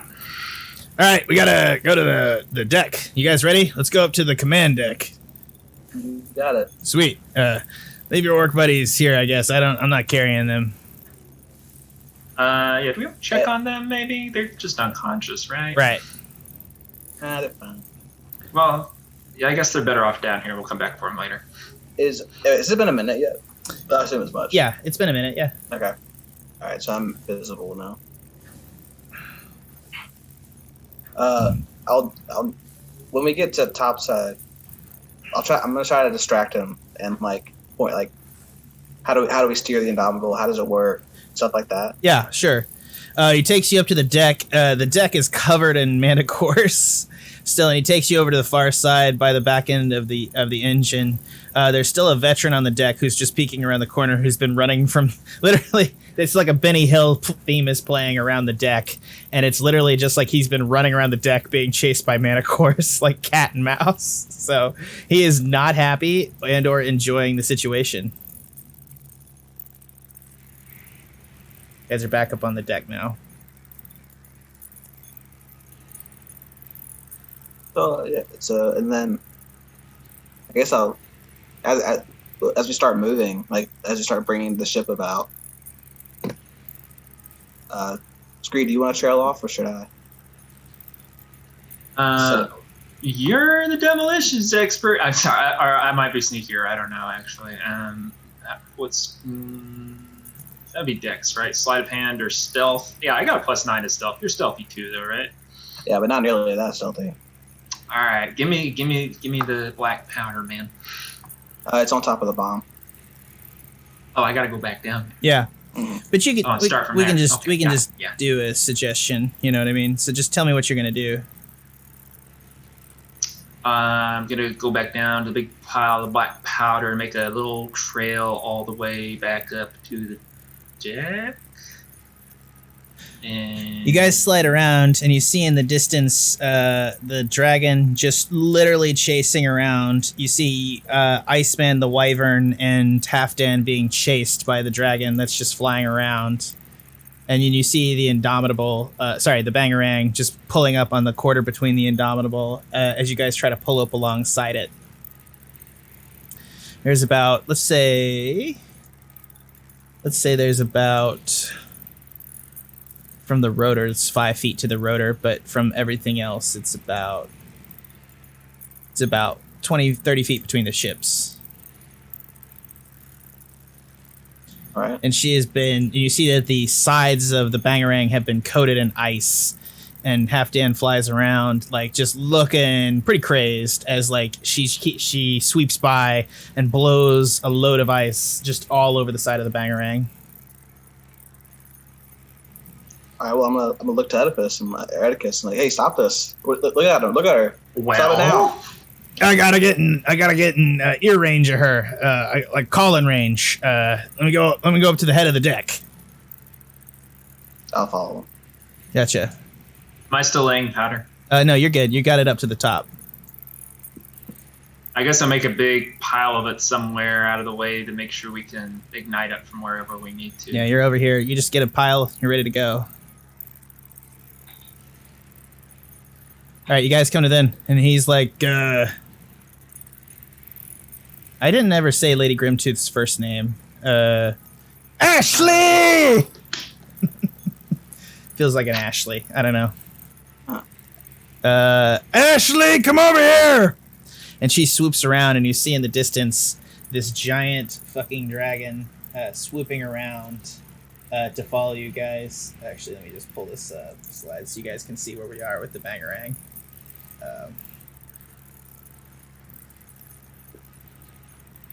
Ash, maybe we should let Zelix in on our plan. That's a good idea. Zelix. And then I'll like whisper it to him. You don't have to. You can do it in your mind. Yeah, yeah. Yeah. Because only whoever calls him can see him, right? You don't see him. I think we established that. Yeah, it's just like a mental communication. Yeah. Yeah. So then I'll tell him the plan then. That's a real fucking dumb plan. Well, this is a real fucking dumb assault. Just do it. Well, no, it wasn't. I mean, you just had to blow the goddamn thing up and come back on manticores. And then there was more people inside, like the actual rider of the night. Anyway, Sweet. We're doing the plan. Sweet. Okay. Yeah. Okay. Roll me, Ash. Roll me. I'm trying to decide. I guess roll me an insight check. I assume you're watching his body language just to see if he's going to do anything weird. Yeah, like have the dragon eat me. Yeah, with 13, you see that he's getting tense, like he's about to jump off the side of the ship. Do you want to do anything? I would love to do something.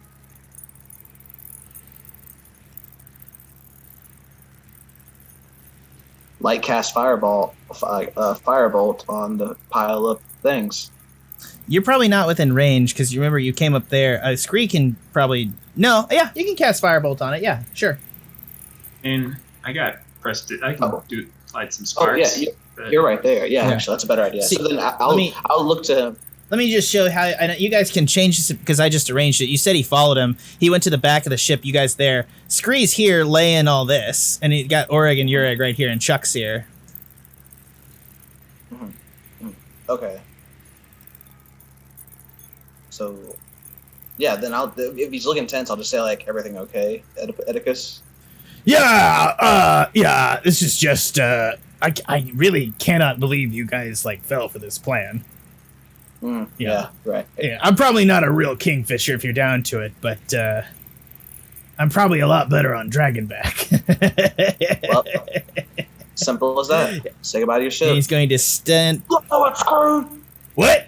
And he looks over and he watches. No! And he's going to. I'm just going to look at this. He is actually not going to. He doesn't know water magic. Yeah, he doesn't know water magic. That's fair. Are you going to cast a spell, Scree? Just light it? Yeah, I think Mage Hand lets me do sparks. So, or not Mage Hand, Prestidigitation. Can you counterspell a cantrip? Yeah, totally. Yeah, he's gonna counterspell it. But Ah! I want to counterspell that counterspell with subtly. Yeah. So he can't. Yeah. So you counterspell the counterspell, and it's just an item. Like he's a fighter, but he has a ring of counterspell that just shuts off as you counterspell the item. And then all of a sudden, Scree lights it, and he's like, no! And he's going to attempt to toss a dagger at Scree from this end of the deck. Which is... Look at that. 50 feet. And his dagger... Let me just look at his dagger. His ranged on the dagger is max 60 feet, so he can just hit Scree with his max, but it will be with disadvantage. 15 and 14. Does 14 hit? 14 does not. 15 is equal to my AC. Well, it's disadvantage, remember? So it's 14. Oh, yeah, 14. Yeah, so he just misses, and you light the powder. The powder is lit, motherfuckers! I'm gonna yell to Chuck, get the fuck off. Are you Oreg and Ureg conscious? Chuck is going to, on his turn, jump down, grab Oreg and Ureg under each arm. He's going to run, and he's going to jump, seeing the powder is lit, onto what's his Minotaur is Geared. Geared's going to jump over because they're bros, and Geared is going to stumble away, trying to fly over to the Bangarang. I whistle for Deb. Where is Deb? Oh, there she is. Last I checked, she's going to jump over right next to you. You want to use half your movement to board? Sure. All right, and she's going to jump across as well. What does Carl do? It depends. Did you call for him? You counterspell. Yeah, Carl, get your ass over here. Yes, master! And he's going to come over there as well. Yeah, and I'll get on. All right. As you get on, it's now the Dragoon's turn, who's going to run back this way. And so I think, what's his movement speed? I think his movement speed is only 30. Yeah, so he's gonna dash to the pile. So even with that, he can just get to the edge of the pile. And he's just kind of going there, and he just looks, and he sees the burn thing going down the stairs, and he knows he can't get to the burn in time. And so he just turns around and looks at you guys, and he's like, fuck. And you jump across, as the other manticores jump across, and you hear in the distance, Father! And all of a sudden, out from beneath the deck of the Indomitable, it just explodes. Just completely fires up through the deck as the crystals on the base of the deck explode, and the one half of the Indomitable just completely explodes, and it's just like the scene, unfortunately, I don't know why this is the fucking reference, from fucking Pirates of the Caribbean 3, where the deck slowly explodes in slow motion as it goes down. Boom, boom, boom, boom, boom, boom, boom. And you just see this wave of torrent come up, and Lott, who's only got 7 health points left, just looks at it like, and he just looks tired, and he just sort of just sits, and he just, as it like encrumps him, he just explodes, and Edipus Lott flies away as it explodes, and all of a sudden, you just hear a screaming roar as Lady Grimtooth flies over. And the orc and Iceman and Halfdan are like, get the fuck out of the way! As he lands on the deck, and Lady Grimtooth comes up beside. Roll me initiative. Yeah, we pissed off a dragon. Dang. She lands on the side of the neck, and she breathes out a torrent of ice crystals, hitting Oreg, Ureg, and Chuck, and freezing them solid. Well, he'll argue next time that he has ice resistance, and I don't care. So watch me not give a fuck. I feel bad for saying that while he's like, yeah, hurt, but yeah. Okay, so hold on, let me just pull it up, guys. Griffon Cavalry. There we go. Yep. And 19 for Ashe, and the Scree is 15. Okay. Roll. All right. Top of the order is Ashe. Oh. So what's all? So there's 2 dragons now. There's a wyvern that's controlled by Halfdan that is extremely bloodied because it's been fighting Lady Grimtooth. And then there is the Lady Grimtooth, who is a young adult silver dragon. Wow. Shit. Who does look slightly hurt from attacks from other sources. So she's been in a battle. Okay. I'm going to. And you guys both run are currently on Minotaur back, so you can fly. You got the movement of the mount. Okay, I'm gonna have Carl get up then, like 50 feet, and then or go straight vertical. Straight vertical, just like dive up. Yeah, sure. Yeah, and then I'm gonna cast catapult, targeting one of the spears and aiming at the Grimtooth. Got it. Go ahead. Yeah. 15 DC save for Dex. 5. She fails. She takes 12 damage. Perfect. Yep. And then that's it. Okay. Next up in the order is Scree. What's the last we saw of, he got incinerated, right? Lord, Edipus just got incinerated. There's no way. There's the Indomitable. any doubt there. Yeah, the Indomitable is just going straight down. I think here. Far away are we? All right, Deb. Time to work together on this one. Can you get me close to the dragon? Yeah. I guess I need to make an animal handling throw. You asked her. Yeah, she'll move on her turn after you. Unless you want to make an cool. action to make an animal handling roll. You could also hold your action to attack. Yeah. With the trigger of that. of Deb passing by, you'll attack. So as a free action, I will. No, it's not a free action. It's an action to load my crossbow. It's an action to load your crossbow. Yes. So then I wouldn't be delaying my action to attack. Exactly. Right. I will draw my rapier and delay my attack, direct melee attack, and being in range. Sweet. It's now Deb's turn, and she's going to move right up to this thing, and she's going to make a bunch of fucking attacks, because that's Deb. She don't fuck around. She's going to make a bite attack, and a claw, and another claw, and only one of those claws is going to hit for 7 damage. And it's going to trigger your attack. Go ahead and roll your attack, Trevor. The rapier. 15 will not hit.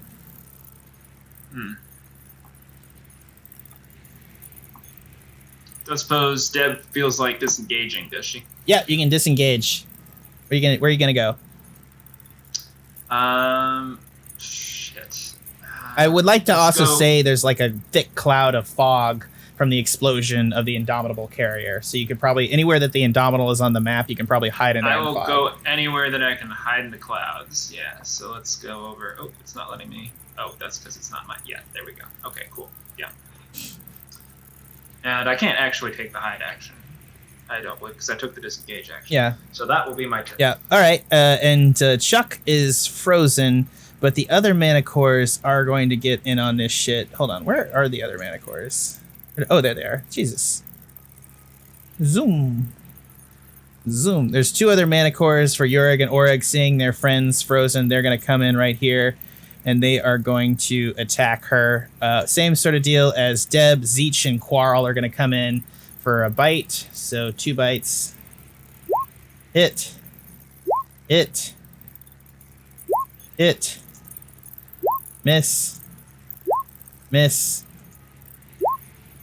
So claw. So 2 hits on the claws and 2 hits on the bite. That's going to be 25 plus 36, which is going to be 46, 56, and 61 damage to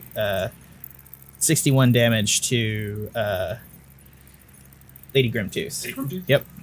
She is still not bloodied. Okay. Next up is Lady Grimtooth's turn. And she is going to do a shitload of things. Okay. She's going to... Okay. First, she's going to turn around, and she's going to go up, because she has 80 feet flying speed, so she's going to go up 10 feet, turn around, move around, so that she gets all of this deck in there, which does not include Ashe, because Ashe is plus 50 feet up. And she's going to let out a breath weapon attack of Cold Breath. And she is going to use DC 17 to save, and it's going to hit Quarrel, Halfdan, this kobold, who, let's just be honest, and it's going to hit that Iceman. So let's go ahead and do the saves for the manticores. They're going to take, so I guess it's a Dex, DC 17 Dex save. Fail. Fail. All right. With 63 damage, both Quarrel and Zeech will die as she freezes them solid, and they crack apart in midair and fall towards the earth. All right, now let's see Wyvern.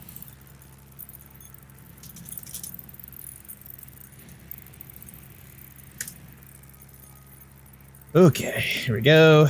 Dex save. He will fail as well, but he'll be extremely bloodied, but he'll be frozen. Halfdan is going to make a save as well.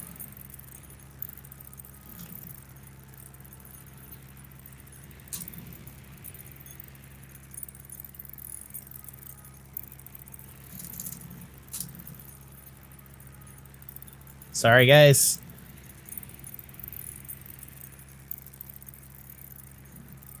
Halfdan will succeed and take half damage, or 31 points of damage, and it will still be alive. Okay, that's Lady Grimtooth's turn, and then she's going to begin. I think she used 10 feet up over, and she's going to come back. She's going to kind of come back around here, just waiting. Yeah, so next up in the order is Chuck, who's frozen, and it's Ashe's turn. Oh! Where'd I go? I don't know why that happened. He just disappeared for a second. It's cool. Weird. Yeah, next up is Ashe's turn. What are you doing, Ashe? Shit, I have no fucking clue. I'm gonna catapult, I guess. I'm out of spell slots, so I'm just gonna catapult again. Well, think about it this way. You're 50 feet up and also 50 feet, so about 45 feet from her. So even I guess you could at an angle. I don't want to do this hypotenuse bullshit, but yeah. This always happens. What's the range on it? It's 60. I think it's 60. Yeah. So if I'll get in close enough to at 45 feet, I'm gonna probably say it probably is not 60 feet at the angle. So you'd have to like approach her, and you'd be fine. If that's the case, then I'll just do fire bolt, and that has 120 feet. Think about this: range. at 50 feet up, you'd have to be right over her to pretty much get right next to her, 50 feet up to get an angle on her. Oh, you're gonna do fire bolt, which is 120. Yeah, go ahead, roll it. Yeah. Okay.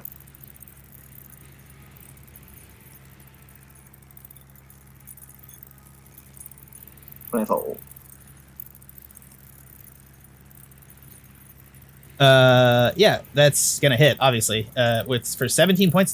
God damn. Yeah, 9 and 8. Yeah. Jesus Christ. She's now bloodied. Let's go. You have bloodied a silver dragon. And then I guess since I didn't use my spell slot, I'll use it to get 2 sorcerer points back from my bonus action. Sweet. Okay. That's your turn. Next up in the order is Scree. Am I still hidden or am I still in the fog of smoking ruin of the endowment? You're in the smoke. You're in the fog, so she can't see you. I will cast True Strike to give my next hit on her advantage, hopefully, and take the hide action with my cunning. I need to also say, because Deb attacked, you wouldn't have been able to take disengage last turn. I thought she took disengage. She did not. She attacked 3 times and then disengaged, which is not what she's supposed to be able to do. Oh. Because I considered her a mount and I forgot, but that's my bad. I'm gonna let you have it. Well, are you considering her a mount or not? I was. I'm not. You can't. She's now you cannot take the disengage action and attack on the same turn if she's not a mount. Oh, I see what you're saying. Yeah.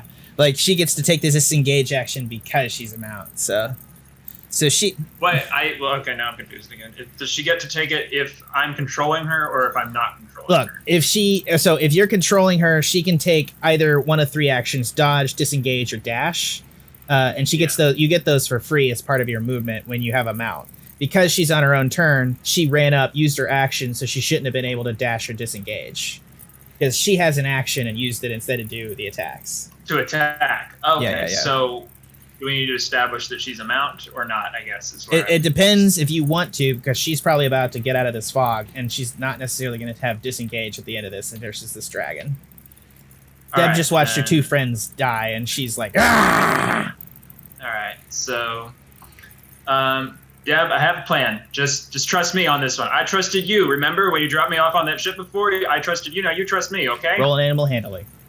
Oh, okay. With advantage. I'm talking it up because I have no animal handling. With advantage. Okay. Well, you did. Yeah, wow. You rolled a 3. Oh, wow. I don't know why it happened 3 times. I'm sorry. I just love how it's still 3 times, and not a one of them is over 7. It's like a +0 modifier. It doesn't even matter. Like, statistically, you should like get something above a 10. It's a coin toss.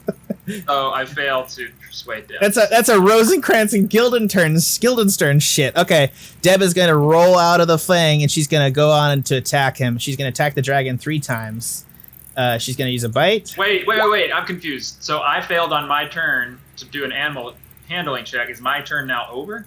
That was your action, unless you want to use a bonus, or you could dismount, or you can't dismount from her. Oh, that was my action. Yeah, okay. You could dismount and fly away with the eagle whistle if you want. Ooh, I forgot I had the eagle whistle. That's why I'm reminding you. The thing with the eagle whistle is that I have to I can only stay airborne for so long with it, though, right? Like I can't. I haven't had that much experience actually using it to remember how. It's like my Constitution score comes into it. I think we keep end up giving it to Chuck to use it, so I haven't actually really used it in combat. Yeah, it's like you have this in minutes equal to your Constitution thing. Remember, each round of combat is 6 seconds, so 1 minute is 10 rounds of combat. So in combat, you actually have a lot of movement or a lot of time. You know what I mean? Well, I guess it's now or never, Deb. I'll see you on the other side, and I'll blow the eagle whistle. You're gonna fly away? What are you gonna move? I'm actually gonna do what I was planning on doing, and take the... Well, if I use my animal handling roll for my action, I won't be able to cast True Strike. I'll just take the hide action for now. Okay. Well, you can't, because you used your action to use the animal handling. So you have... Oh, wait. You can bonus action hide. Bonus action. No. My bonus action to use the... Right. Nope. Yeah, you're totally straight. Sorry. I'm just making sure we're all safe. Yeah, you're high here. Well, what about blowing the eagle whistle? Did that use up another action or not? Was that a free action? Probably. Shouldn't have brought it up, should I? Okay, we'll just whatever. Let me look. I'm sorry. 2 seconds. I'm so sorry. I didn't. Yeah. You brought it up. Well, I know we're all worried about Chuck, and we're just like, well, is Chuck okay? I need to look at my phone and check him. Eagles. There it is. Jesus. All right. No, come on, work. There we go. All right. While you blow an eagle whistle continuously, you can fly twice as fast as your walking speed. You can blow the whistle continuously. So it doesn't say. I'll let you have it. 5 times your Constitution modifier, which for Scree, your Constitution modifier is 1, so you can blow that thing for 5 minutes. Or 50 rounds of combat. Yeah. We're doing it. Cool. And I'm hiding in the clouds. Yep, and you have you're gonna have 60 feet of movement. Okay. Yeah, put that thing in the thing if you can, because I still don't have it in my thing. Oh, got it. I looked for it, but I couldn't find it. Thank you. That's my turn.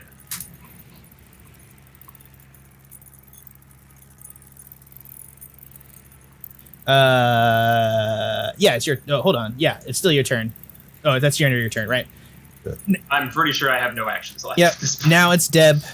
Deb is going to charge Lady Grimtooth and do a bite, a claw, and she will get 2 misses and a crit, and she'll do 9 damage to Lady Grimtooth.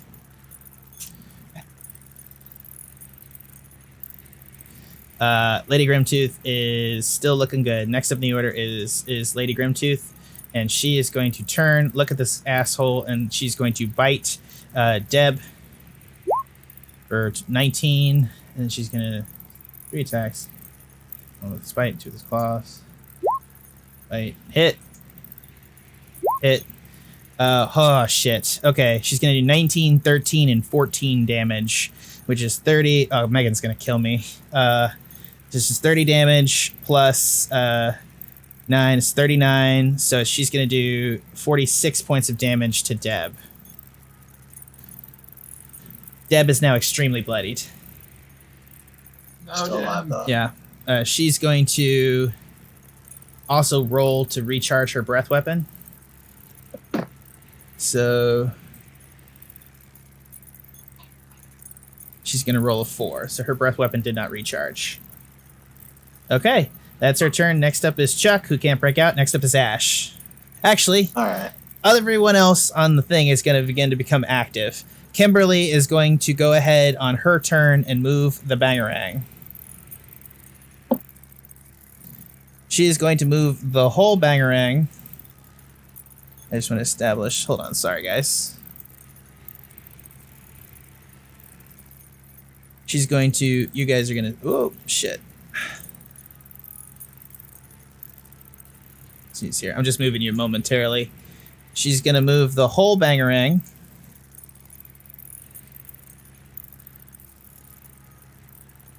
Forward, which is not helping. Sorry, guys. This guy doesn't exist. Chuck is there, doesn't matter. So she's going to move them into wheel. That's going to be Kimberly's turn. Zelix is then going to use his mental blast on Lady Grimtooth.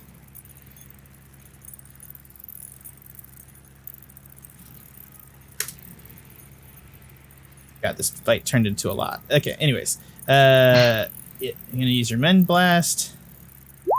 DC 15, 20 for 22 psychic damage. So she needs to make a 22. What is it? It is a intelligence save. Oh, that's not her thing.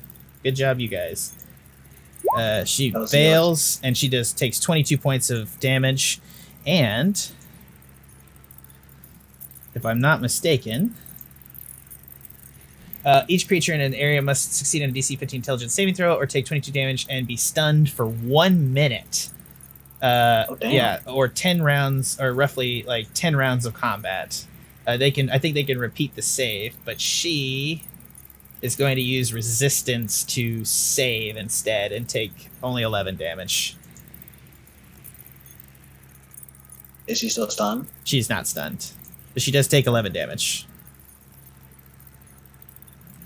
Yeah, that's Zelix's turn, and now it's Lord Venom, who's going to walk calmly up to the deck on the side, jump up onto this little thing, come around to the side of the spinning fan blade, and he's going to look out at Lady Grimtooth, and he's going to stop, and he's going to say, it's good to see you. You remind me just like your mother.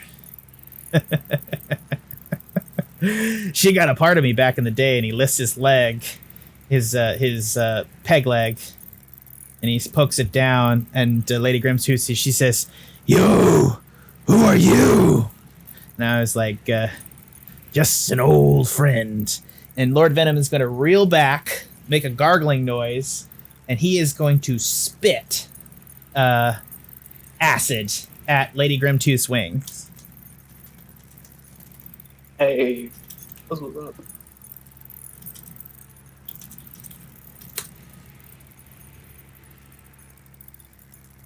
And let me just do this. Poison breath. All right, DC 22, and it's going to do 78 damage. Whoa.